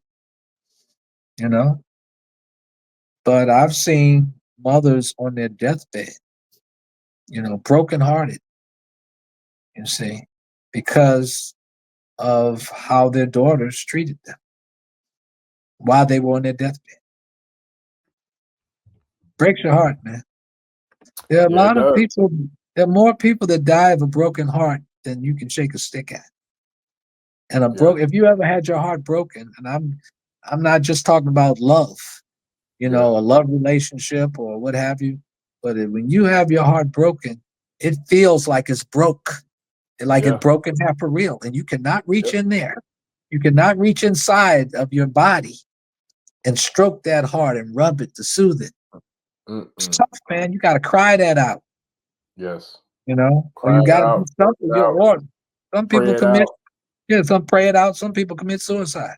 That's what I'm saying. That's a real. I mean, I'm a, I'm first man up. Like I know how it was for me. Yes. But and it's crazy how I'm sorry. It's amazing how life works, because as hard, as gut wrenching, as painful, as dark, as morbid, whatever word you want to call it, that phase in my life was. I can't sit here and look at you in your eyes and look at the tribe and say honestly that I'm not grateful for it. I hated it. Yes. I hated going through all that, but I have to say that I'm grateful for it, because it took that for me to be who's sitting here now talking to you. And I don't Mhm. know that I'm here sitting here doing this work at this level if I didn't go through that hell fighting that devil. Yeah. You know what I mean? That's So it's right. like, That's right. and I share that with people all the time. Like, listen, it ain't about there's no such thing as a loss, depending on how your perspective is. It's a lesson. And for me personally, I look at all the excuse my friends, but all the bullshit that I've been through, the hard times, the tough times, the challenges, you know what I'm saying? All those dark moments. If I didn't go through those moments, I wouldn't know how to be so much stronger to know that nothing Yes. else could phase me. You know what I'm saying? Nothing else could That's stop right. me, because I done been to the bottom, literally. Yeah. So I feel Yes. like this. If I done been to the bottom and they ain't kill me, you got a long day coming if you think That's right. if you think I'm an Hey, easy win, you got a right. long day coming, buddy. Listen, Long because day I'm here coming. They and I'm got to swinging stand in all the way to line. the They last got to breath. stand in line behind everybody else that said they was going to kill you. Get in line, Yeah. you know. Yeah, I remember I had this woman once that I took her to Nigeria. I was going to marry that woman. But that woman, when she get angry, she would always say, "I'm gonna kill you." Not just to me, this is anybody. I don't want Anybody she nothing. get mad, even if it was a child, she'd say she's gonna kill you. And I said, "Baby," I said, "why you do that all the time?" But I didn't realize that, coming up as a young girl, she used to watch her father abuse her mother physically. And that anger attached itself to her. And that's what happens to us. The thing that we dislike the most growing up as children can attach to us as children. You see, that's what an attaching spirit does. So we're walking around with these attaching spirits that really don't belong to us. They belong to somebody else. And so spiritual cleansing, Eba, sacrifice, spiritual cleansing is so important. You can do Eba with a regular bar of soap. You can talk to that bar of soap and tell the bar of soap what you want it to do. Tell that bar of soap what you want it to do. Your Ori is the highest deity. It commands. So use your Ori to command that bar of soap to cleanse you of negativity, of bad feelings, of depression. Do that instead of just running to the priest and paying $150 for a spiritual bath and not using your own Ori. That's the only way you're going to grow. You can be super dependent, unnecessarily dependent on other people to purify, which only you can purify. That's yourself. You've got to participate in this. Yeah. So, yeah, that's very, very important. And broken hearts and tragedies and traumas that are experienced in this world, you know, they will slow down our spiritual growth, dramatically. And if I can say anything, is that do your best to just sit down and be quiet. And when my men, my godsons who are incarcerated, and I love them very much. Some of the most talented African men are incarcerated right now. Yeah. And my prayer, and I want everyone listening to this podcast, pray for them so that they can come home. Yes. Because when they come home, they're gonna be powerful. Because they've already made the decision using the guidance of their ancestors and Orimila and the Orisha that they're going to do better. They're not going to go backwards and go back down that road again that they left. So what Elijah Muhammad did in the prison system, you know, in America, Orumala's doing right now in the prison systems in America. It's just Orumala is saving our men and some women, because I've also did work for women in women's prisons too. But Orumala is saving our men. Orumala has given a lot of our men so much hope and so much to look forward to when they come home. And they're gonna hit the streets, boy. They're gonna be some powerful young men. And so I want to be around long enough so when these young men come out, that I can watch and see the amazing things that they're gonna do. And they know who I'm talking about. They know who I'm talking about. They know who they are. You know. Yeah. So it's a beautiful thing.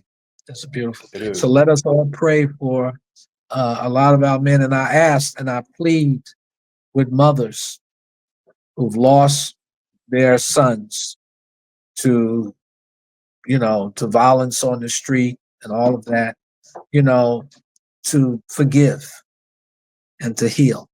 I know it's got to be very difficult because, you know, a child coming out of your womb, you know, is part of you. So it's like they took part of your life too. But all of those men didn't pull the trigger. They may have been there when the trigger was pulled, but all of them didn't pull the trigger intentionally. And sometimes our own sons are the guilty ones, you see. And so they paid the consequences of their crimes against humanity, as to say. But a lot of our men who are incarcerated are there because the mothers will not let it go. And once again, once the EIME decides that they can lock you down. You know, they can lock you down. They can be the reason why those attorneys are not coming to your aid and helping you to get out of there when you already served 15 years or more. You see. But if the mother is not ready to release you, then you might not go nowhere, no matter how many bars we do. No matter what kind of ceremonies we do for you to help bring you home early, and sometimes it does. But it is often delayed because the mothers of the soul that has been lost, or not lost, because there's no death, really. You know, the persons whose physical life has been taken have never forgiven, you know, the young boys, or when they were young, they were accused of murdering their child. And the mothers will never forgive them. They want them to be locked down for forever. But some of them young men who are not young anymore, they're 10, 15 years older now, they have repented. They have repented. I know this. I've heard them cry, you know, on the phone about how sorry they are for what they were involved in. And so I do make a plea with mothers to forgive them so that the mother in her heart can go on herself and not hold that anger, because she has a life to live too. And often when our young men and our young women go to jail, the mother goes to jail too. You know, she's in prison too. You know, because her son is in prison. So she's in prison. So she doesn't deserve to be in prison any longer. After 10, 15 years, forgive mothers and just forgive and let that boy come home. Let that young man come home. And if this young man has made a serious call to the ancestors in the spirit to atone and to seek forgiveness for what they were involved in many years ago, then they're going to be an asset. They're going to be an asset to the community when they come home, you see.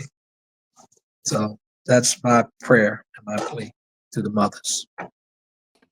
Yeah. I say.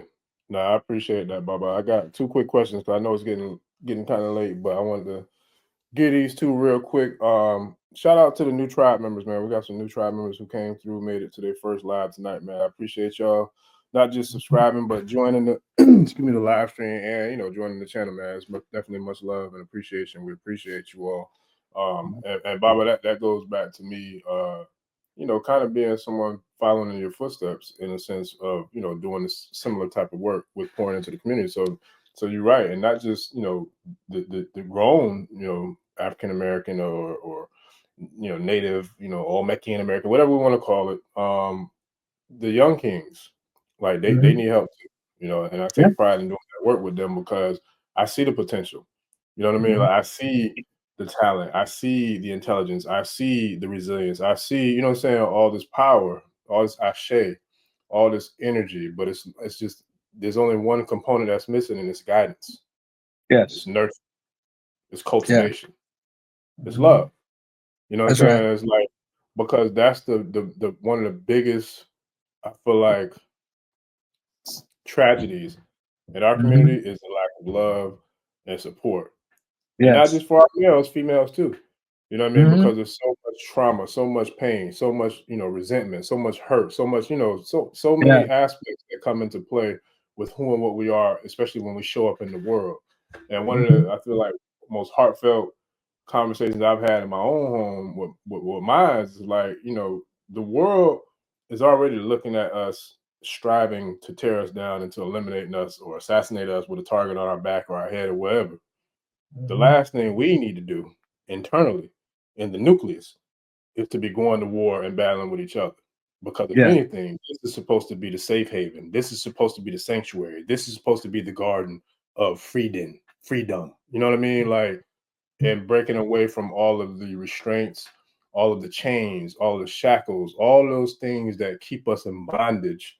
If anywhere else you're not supposed to be free, you damn sure, or I better be doing my job good enough to make sure that you feel free with me. You know what I mean? That's Or at right. least in my, presence or environment, because if not, then that means I got a lot more work to do because I'm not doing Yeah. something right. You know what I'm That's saying? right. So it's like that's a real thing. And I see it though, because like the love is real. And I feel like it's a very powerful force, especially when it gets like when it takes hold and it starts to gain momentum. You know what I mean? And I see it. I see it across the globe. We see it in Burkina Faso. You know what I mean? Like we see, the brother. It's not funny, but I've been saying this for a long time.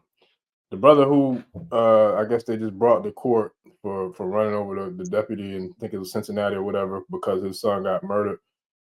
Uh, First and foremost, I Right. don't condone any violence of any kind for any reason.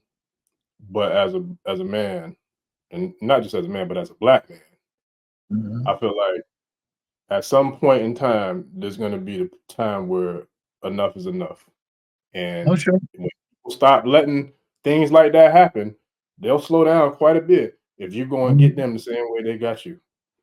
Like I said, I ain't Yeah. condoning anything, but I do know the laws of reciprocity. I do know the laws of my I know the laws of what goes around comes around, and I know something about Lady K.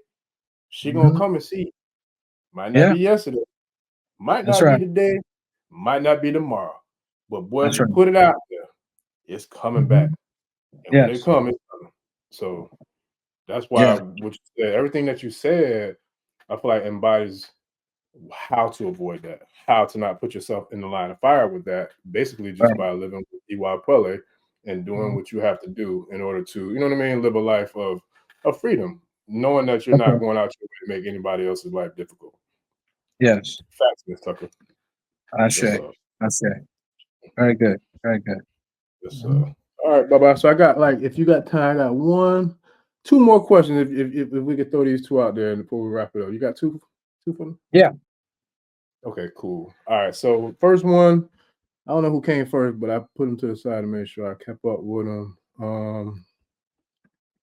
Chakita says, does the Igbo tribe, I'm assuming of Africa, West Africa, have anything to do with the sons of Jacob, which I'm assuming will be like maybe part of the Bible, You maybe? know, I've been hearing a lot of that and reading a lot of that, and you know, um, the Igbos being the eastern part of Nigeria,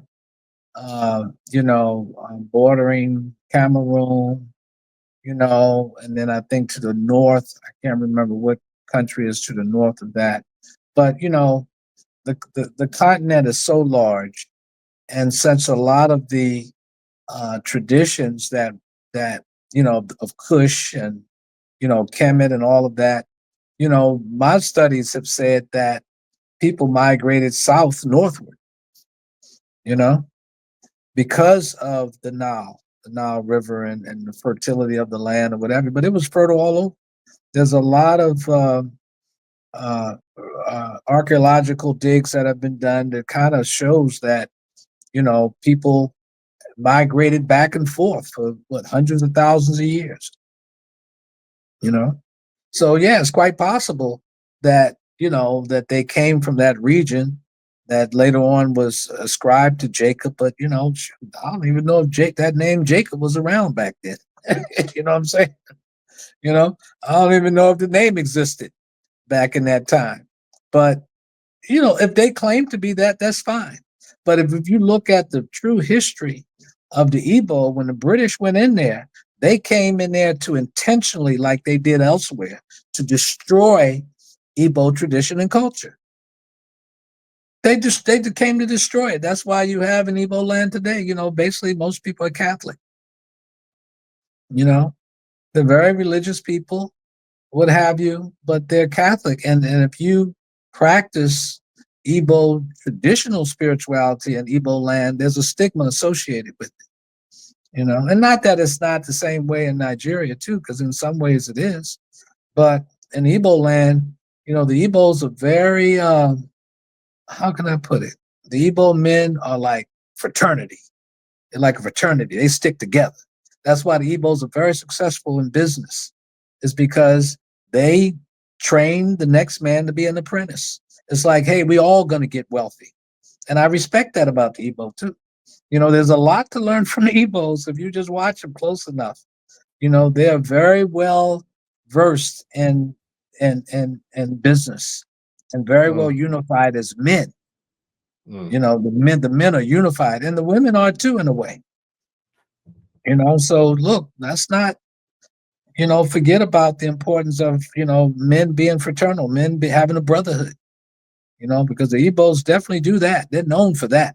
That's why a lot of people don't like to see them coming, because if they come, they stick together and they make sure that they prosper as a community. I love that about them. I really do. We just have to take it and make it into a broader, apply it in a broader sense, all over the African world, but not exclusively where we, say, oh, we're better than the other people are. We can't do that. I don't know. I've heard people say that, but, as far as I know, I think just the important quality of creating a brotherhood where men take care of other men and make sure they're trained, make sure that they learn certain skills. I think that Igbo excel at that, and it's something that should be adopted all over the African diaspora. I think that's a great benefit. But when you start looking at the spiritual tradition, they have priests who throw Pele, and they have traditions and ancestors and egunguns. Matter of fact, they have the largest egungun in Africa. I mean, this egungun is so big that I think it's said that other egunguns all over Africa are right on top of its head. It's the biggest egungun. If you research it, check it out. Check out the Igbo tradition, Black people. It's beautiful. It's beautiful.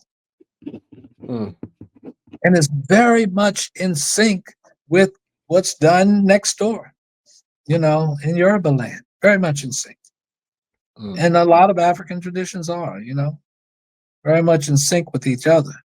But, people on the continent created their own cosmology and universe. There's as many different spiritual religious systems in Africa than it is languages, and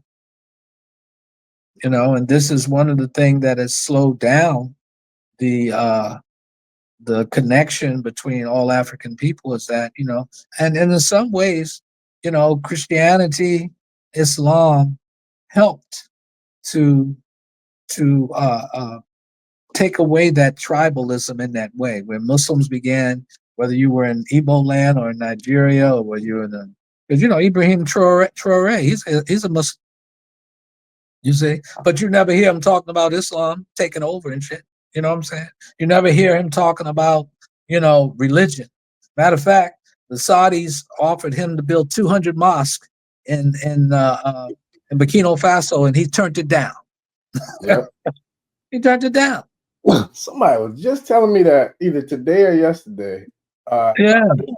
That. Matter of fact, I think shout out to brother Rod Hayes, the big chief. He came and burned his mother lover down Saturday too.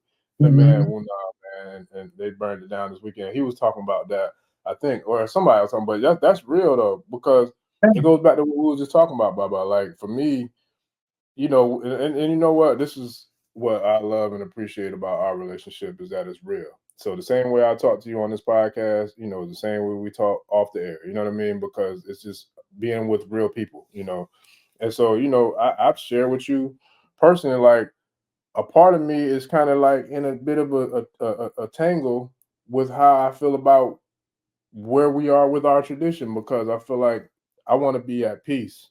I want love. I want harmony. I don't want friction. You know what I'm saying? I don't want no challenges and no, bumping the heads or none of that, because, at the end of the day, this is about us. Right. I give thanks to the great God in heaven, for giving me the gifts that I've received and being able to learn to figure them out and find out what they are to work with them. But at the same time, we've had, I don't know, over the last week, maybe 4 or 5 of the best shows that we've had, or statistically best shows we've had since Ashe been around. And I still saw on air and in the comments separatism and division. One comment was, because Brother Rod came and tore it down, talking about Turtle Island, the indigenous, Nubian and the melanated peoples of Americas, all that. You got to change the name of your channel. It can't be African spirituality. That's real, but that really happened. You know what I'm saying? But I'm like, but it's not about that. I'm like, this first of all, that name came from spirit, and I give thanks for it, first and foremost. Second of all, this is way bigger than African or American. This is, for me personally, this is a universal construct. This is something that's ordained by the great God of heaven, the universal prime creator, the creator of the universe, the cosmos, the cosmic mother of all infinite galaxies and multiverses across the multiverses. This is about that. So if you still thinking like that, then maybe we not, in alignment like the way that I thought we was. Because for me personally, I don't give a damn about none of that. My thing is, I give thanks for being here and being able to share some sort of information that's pouring into the souls, the minds, bodies, and souls of our people. Period. Yes. It doesn't matter, because I was doing this before I knew about Ifa. You know what I'm saying? I was like, this was the work I was doing before I knew anything about any of that.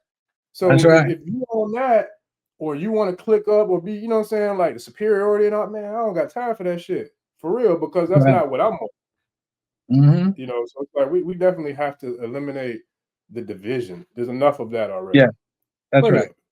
You know what I'm saying? So it's like now we need to eliminate the division and manifest collaboration for the vision. You know what I'm saying? Because that's what's going to bring about what we need collectively, globally. You know what I mean? To really bring about a transformation for the. Yeah. Well, it's the future really is that will unite us will be our consciousness. What kind of consciousness that we have. It won't be necessarily what tribe we're from.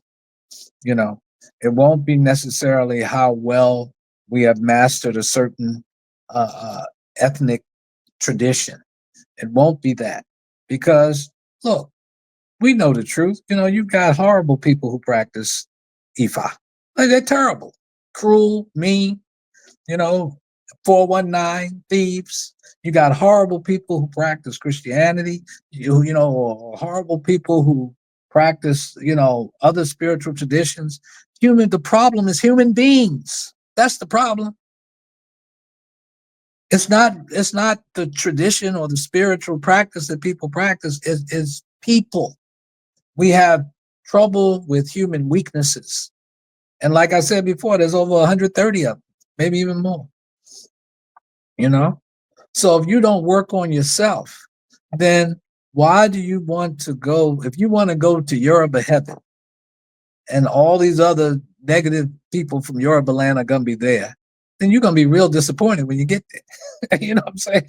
Because that's what you wanted to do. What you want to go to is a spiritual a dimension or plane of existence where there's more harmony, more peace, and more balance. And it doesn't matter whether they're from a particular ethnic group or not. That's what we have to overcome. And once we do that, we can have the united countries of the African continent. Here you got a continent, you can fit China, you can fit the United States of America, you can fit Russia, you can fit Eastern Europe, you can fit India, you can fit Western Europe. All of those countries you can fit within the continent. That's how big that place is. So to unite Africa with all of its potential, we have to go beyond the ethnic and the tribal customs. And we've got to search and weave together that which is, that's what Pan-Africanism should be and can be, as Kwame Nkrumah and others, have portrayed it. That's what it could be, because we have a lot of work to do to make amends for the terrible tragedies that our ancestors have suffered through. And that alone should inspire us to become better people, to practice, to be more transient and to be more honest and have more integrity and be more noble. We have to aspire for celestial qualities to become real in our lives. And you can do it, but you got to practice. Practice makes perfect. When the negative thoughts and feelings come into you, cuss them out, get rid of them real fast. That's the internal war that we fight. We're fighting, it's a battlefield. And you have to let your higher qualities supplement your weaker or lower qualities. You have to do it. It's hard, but you have to do it. You see? And use the different spiritual tools. I like to call it the spiritual toolbox. Take a tool from this tradition, take a tool from the Sangomas, take a tool from this. Almakosi, when I was initiated into the Sangoma tradition in Baltimore back in 2004, Almakosi, or our godmother, she made us go to the Muslim mosque. She made us go through the Catholic Church. She made us go study native Seminole philosophy of the Black Seminoles in Florida. She made us do that. She had pushed us toward gaining more knowledge about other spiritual traditions. So that broadens your horizon, that widens your consciousness, so that you can be more of a inspiration to the world, because essentially the earth is a ship. And if the ship is sinking, you on that ship too. So while you fighting over where you're going to sit on that ship, that's where you're going to go down. You're fighting over the seats, but the ship is sinking. So we got to take over the helm, and we got to repair the ship. And so the African mind, the African soul, what we call African anyway, from this region of the world, is going to take over the ship and guide it with light, happiness, love, joy, all the celestial qualities, because that's where we're going. What do they call it? The age of Aquarius, this divine cycle, every 24,000 years or so. What is it? The Iron Age, the Bronze Age, silver, gold, and then the Golden Age. We're really moving up toward making this a true reality. Oh, it's here, Baba.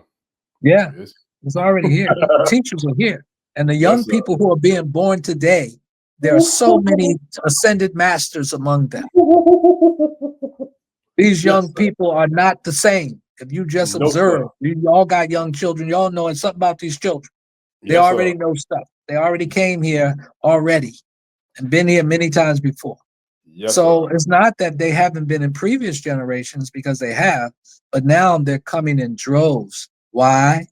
Because the planet needs to be rescued from the craziness that has been forced upon it by Western culture, material culture. That's why they're here. So our spiritual systems are becoming more activated in order to what? To put us more in line with the natural world or nature, neteru, the deities of nature. That part. And that's what we have to do. We'll have sacred trees again. We'll have sacred rivers. We have sacred mountains. You know, we have certain areas, sacred animals. You know, that's important in terms of turning this ship around and saving the ship from sinking. You see? So, I don't want to go too far with this, but any more questions? That's good. Listen, look, man. Shout out to the tribe. There was one last question. Damn it, Baba. I think it was Ogun Ade Moja. I had one more question. If you got time, Baba, I'll pose that one. But man, this was dope. Okay. Like, it really was, because I really, let's say, I already know where we're gonna go every time we do it, and it's like it's a. I feel like it's a line of divinity with unto itself, you know, based upon like you and what you bring to the channel and to the community, and hell, to me too, personally. And it's like, but I love it because there's so much more to you that I'm still learning, you know what I'm saying? But that I appreciate. And then it's also so much more that's out with our tribe and the people who, you know what I'm saying, that are part of this community and part of this movement, that also is a very special, you know, I feel like element, you know, with what's going on right now. But man, I can't thank you enough. Shout out to Drum Speaks, the Indigo Children, the Star Seeds, the Crystal Children. That's facts, y'all. Like, all that is like what's happening right now. And shout out to Munam and Baba Oguntolu coming through, holding it down in the comments too, man. But the last question I had, Baba, was right here. Can you explain, and this is kind of fitting, being that you're the Balogun Sango USA, Baba Kabiesi, Obakoso, Kaguo Kabiesi, can you explain what makes a king, or what it takes, I guess, to position yourself to be on the path of becoming a king? Damn.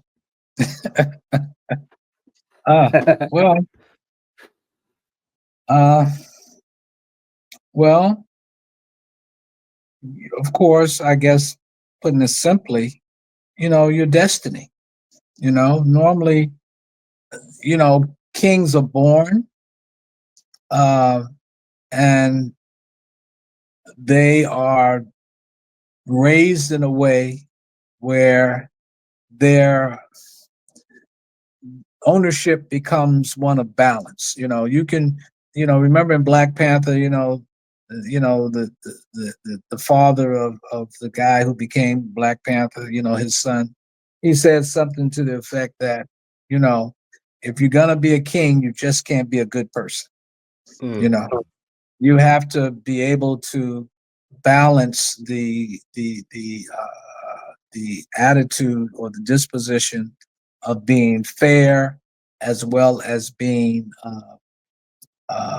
just. And justice means that you have to hold even your brother accountable if he breaks the law. You see, you can't have favoritism. And I think that's what, you know, Shango Kawakabiesi, and, you know, because Shango was an actual king. You know, I mean, you know, we look at the Orishas, but Shango lived here. Shango is a recent Egungun, you see, that was in charge of Oyo Empire, which was the biggest and strongest empire in West Africa at that time.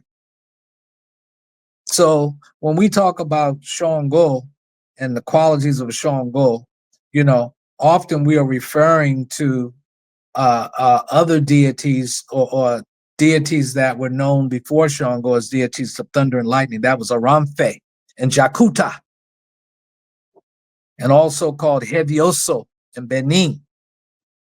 So those are qualities, but Shango took it over because Shango's obviously his quality and the type of power that he wielded, you know, gave him so much respect that they gave him the powers of the deities of the thunder and lightning. You know, but Shango put on his clothes just like you did. You know? And so, therefore, it's important that we invoke those qualities of Shango. You know, you can borrow somebody's Ori. Did you know that? You can borrow somebody's Ori. Somebody's Ori that's that you know they have great qualities that you want to emulate. That you know they have certain expertise or certain things that you really love about their qualities. You can borrow that. All you got to do is ask for it. There's an Odu Ifa, I think it's Ogbe Iwori or Ogbe Owari. When Orimala and Eshu were good friends. And Orimala wanted a chieftaincy title. But he knew that Eshu was very lucky when it came to chieftaincy titles. Eshu would always win the chieftaincy titles. So Orimala went to Eshu one day and asked him, could he borrow his Ori so that he can win a chieftaincy title? So Eshu said, well, Orimala, he said, okay, I'll lend it to you, but you got to bring it back. So Orimala said, you know, Eshu, we're friends, you know, I'm going to bring your Ori back. So Eshu lent Orimala his Ori. And sure enough, Orimala won several chieftaincy titles. But he loved it so much that he did not want to give Eshu his Ori back. So Orimala went to a Babalao for divination and asked him what he needed to do, whatever he needed to make, so that he can keep Eshu's lucky Ori. So the Babalao told Orimala what that bar to make, and also to make a shigadi.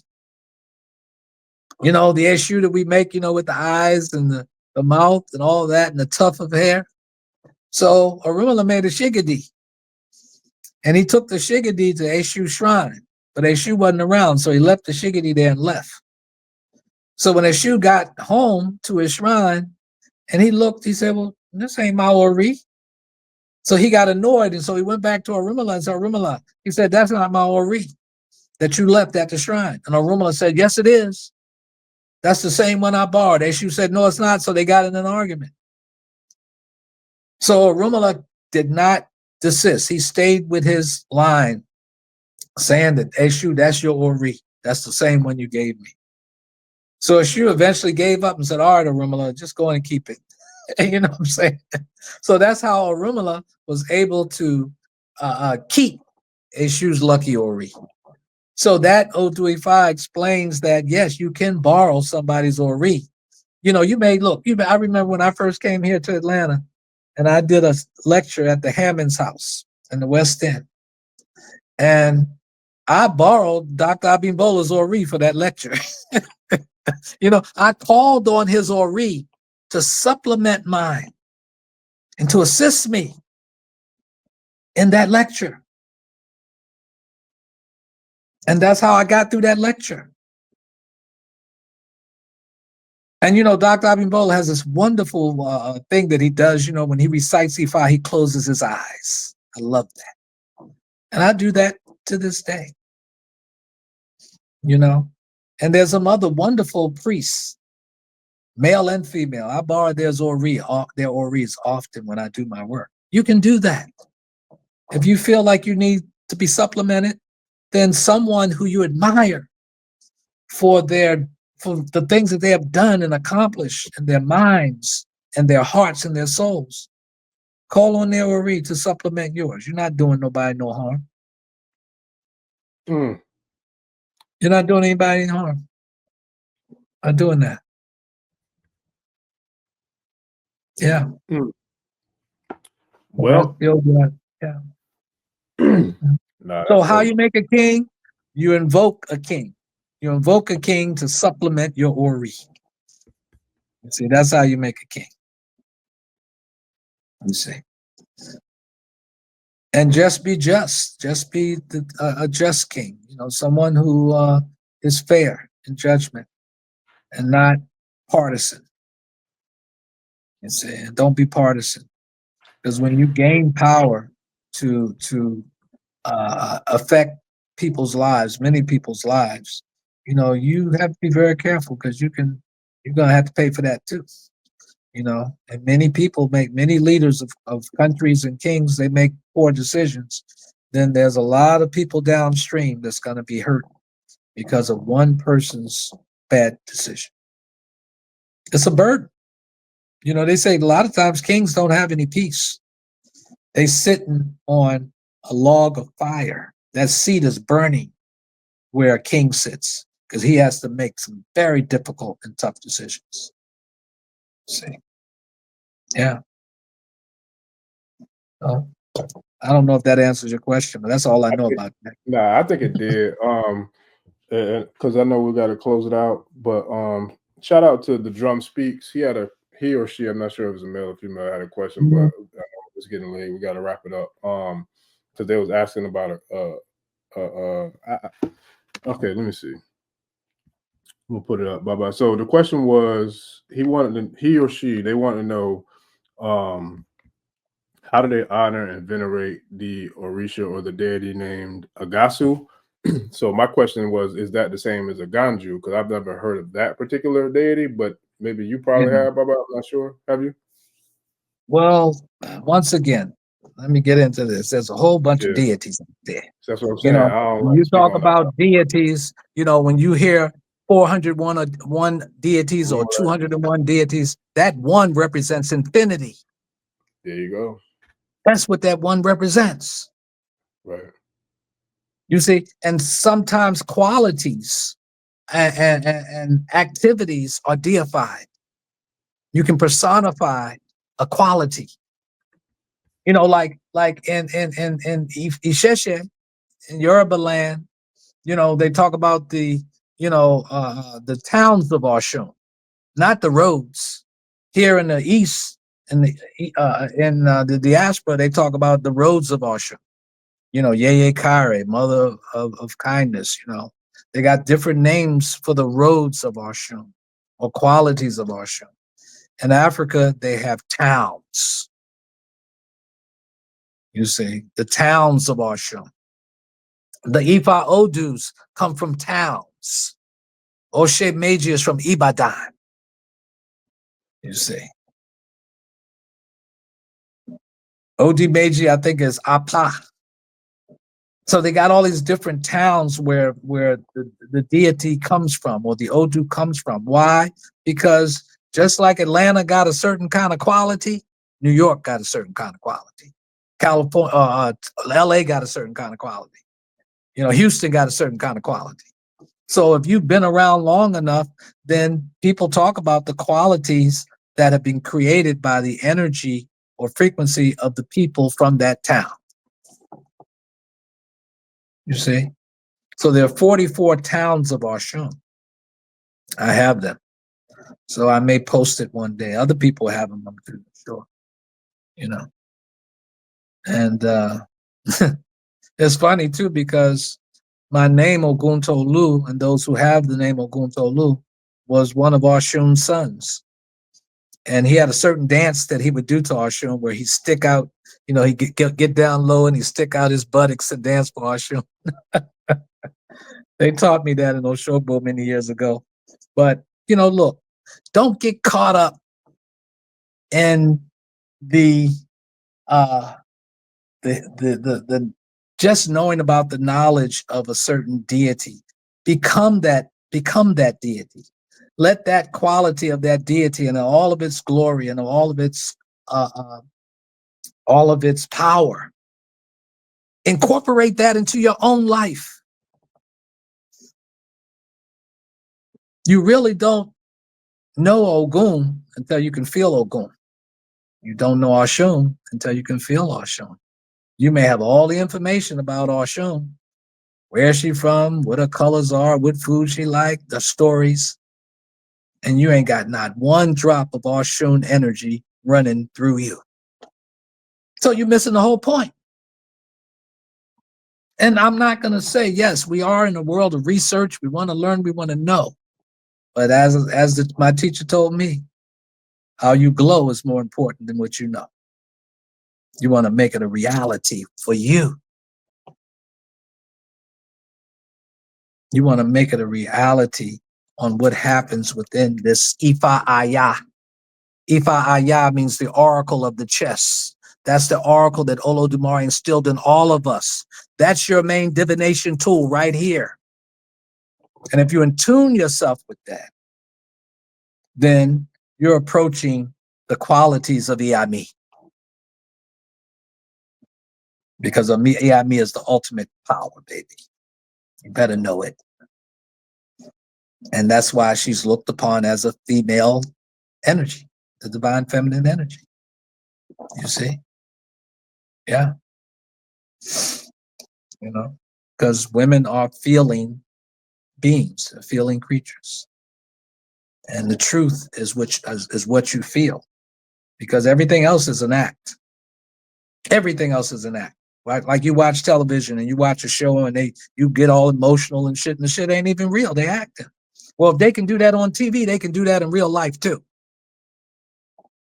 So you better learn how to discern from here, how to divine from here. Then you can approach the power of the Iami. Approach it. That's why they say men need religion more than women do. Men need initiation to even get close to the power that women, the man with the womb, already has. But our power is material. What did we say last time, Jagoon? A man can break a woman's bones by force, but a woman can destroy a man's destiny. So, have it. Yes, sir. And one more thing. One more thing. You got it, Bubba. For men in particular, but women too. Stop being predators on children. Leave them little girls alone. Stop touching them little girls in a way that they shouldn't be touched. Or those little boys. Stop it. Because the Iami coming after you, baby. The Iami are coming after you and they eat you from the head down. That's how they come. Leave the children alone, black men. Stop destroying your destiny with unbridled or untethered lust for children. This is the greatest sin. Stop it. And that goes for women too. Stop messing with babies and children. If we want to build something, we got to stop that first.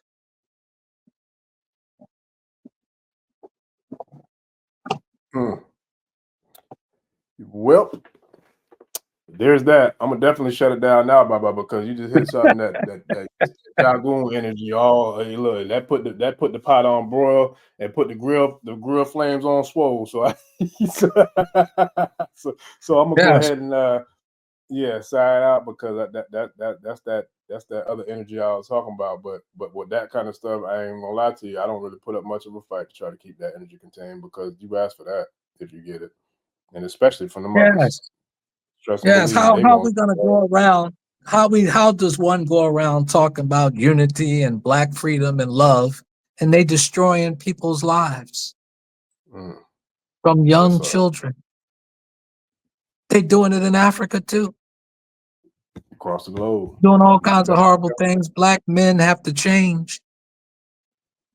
The way that we treat, it's everybody, right? But I'm talking about, I'm just focusing on us. But you're right. You're right. This is everywhere. This is not our dish. This is another culture's dish. And, we just keep going around talking about freedom and unity, and we destroying our own children's lives, because of our desires. Yeah. Got to be more careful. Cause look, we got a bunch of IJs and EIMEs inside, and look, here go one right here. So shout out to our personal tribe, EIME, and I don't think nobody want that smoke with any of them. I know I don't. So you might want to listen to the Balogun, and get the E-Ray and the Pele development, working soon, man. Because right now it really doesn't matter, because the way the planet, the solar system, constellation, the universe, like the way that the energies are shifting, the planet, the poles are shifting, the Yes. galaxy, the solar system, the cosmos, everything is shifting into alignment with the divine mother, the divine matriarchal That's right. system, divine feminine principles, and you know what I'm saying, the globe and this corner of our solar system universe going back to its rightful owners, which is that of the divine mothers, and they ain't taking no shorts and they ain't playing with nobody. So listen here. Not at all. Right. And see, we can't even become our best selves because the ancestors are not going to give us authority to lead the way because we done burnt too many bridges down behind us. So look, you can't stop. You can't, what they say, you know, you can't change how things started, but you can change how they end. If you made mistakes in the past and you did things that were unspeakable, then just stop doing the damn thing that you did and repent and move forward and try to work toward positive karma for yourself or dharma. I do good deeds, do better deeds than you did before. You see, we all got to pay for the consequences of our actions, but you can lighten the fall that you take or the consequences that you have by doing the best that you can or doing better than you did before. You see, let's do better.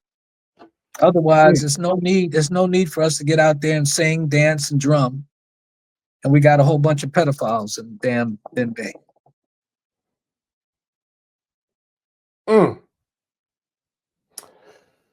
Well, there's that. So yeah, that's like I said, that's a whole nother conversation too, man. Yeah, But shout out.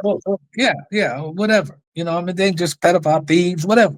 You know what I'm saying? That's what we got to change. Just why are we doing this in the first place? Are we doing it to have a party? Are we just having fun? You know, and it is fun. But we'll be having fun for the next 150 years. And we'll still be in the same stagnant position. But we'll know more songs. We'll have beautiful clothes.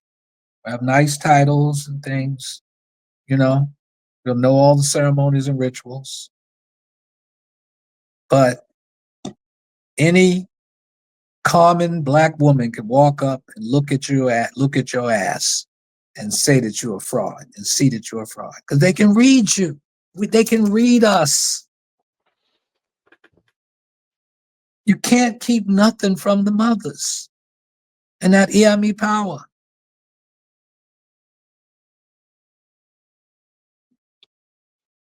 You sure can't. Yes, sir. And shout out to So I don't want to hold you anymore, man. Thank you. No, it ain't about holding me. Listen, look, me personally, you know me. Look, like I said earlier, that's part of my my shadow work. I'm gonna keep it a buck. I gotta learn how to take time off and get some goddamn reps. That's right. Right. Unplug. Well, So, hey, you know what I mean? that's that ball. That's what that ball is. There you go. That's what I said. Like to sacrifice your lower self, your terrestrial desires for celestial qualities. Yeah. That's what it is. Yeah. All this other stuff is superficial. Yeah. You know, we're doing the rituals and the ceremonies. Why? To become better people. We don't become better people just by doing rituals and ceremonies. You don't become better like that. If it was, then Yoruba land would be heaven. That part. Yoruba land would be heaven. Yeah. And they've had Ifa there for untold millennium. Yep. Yes, that's facts, Shakita. Yep. Right. That's real. Yes, sir. Just say we'll read y'all real quick. But yeah, now that's real, man. Like I said, the tribe. Shout out to you, Bubba. I appreciate you, man. You came in and did what you do, as always, which I already knew that was gonna happen. So I appreciate you for coming through because like they was asking my last week. They're like, man, I forgot who it was, but there's a couple people up from the tribe that was talking about bringing you back. I said, man, I'm working on it. I said, Bubba be all over the world, boy. I got to try to get him when I can get him, boy. When I get him, I'm gonna get him. But man, I appreciate you and we got a lot coming up too, Tribe. So we definitely gonna have a community call this weekend. I got a couple things that I have to find out how I can set that up, but it's gonna be Saturday or Sunday evening. I'm thinking between like maybe 7 and 8, maybe. But I'll let y'all know, and I'll post it in the channel and the post, as well as the Patreon as well. For that. But Baba, do you want to share anything with the tribe before we get out of here? Yeah. I want to chant one of my favorite Ifa verses in Odu Meji. And that verse, I think, is called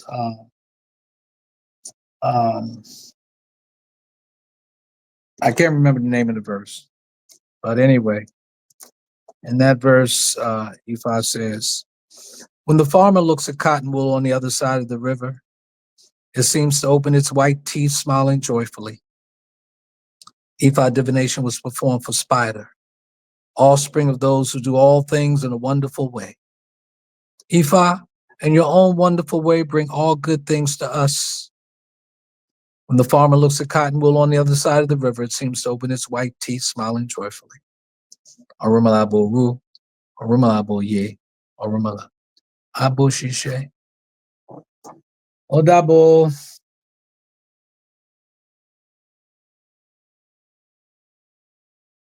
I say, I appreciate you, Baba. I'm trying to get these last comments up there, man. I appreciate it. So with that, ladies and gentlemen, this has been another episode of the African Spirituality Experience. Shout out to the tribe. Like I said, I'll definitely be coming back this weekend with a community call, private community call. I'm not sure about the lives. We'll get all that ironed out. But either way, I'll keep y'all posted. Bye-bye. I appreciate you, man. Listen, I give thanks, and hopefully I can get you back soon. I know you got some things going on as well, but I don't want to be too greedy, but hopefully I can get you back soon in the near future, because the tribe always love, when you come through and drop that Balogun on them, man. So I appreciate you. They appreciate you. We appreciate you. So with that, man, I give thanks. Mudupe. All right. Yes, sir. Ashe. Okay, cool. Yes, sir. All right, family. So yeah, this has been another episode of the African Spirituality Experience. I am your host, Orisha Bami. Shout out to the Balogun Sango Baba Oguntolu, one of the flyest dudes that I personally know. I give a shout out to him and everybody who came through tonight, man. I appreciate y'all. Appreciate the love and support. And we'll be back soon, fam. We'll see y'all in the next episode. We out. Peace. Odabo. Odabo. Ẹni tó gbàgbé ilé sàpò ìyàpọ̀ tẹ́ǹtì ẹni takísà ní tàtàn ò bá padà sílé anítìjàkọ ẹja lọ pé eégún mo sí ẹni gbẹ́rẹ́ ìpàkọ́. Forsake not your ancestors, embrace your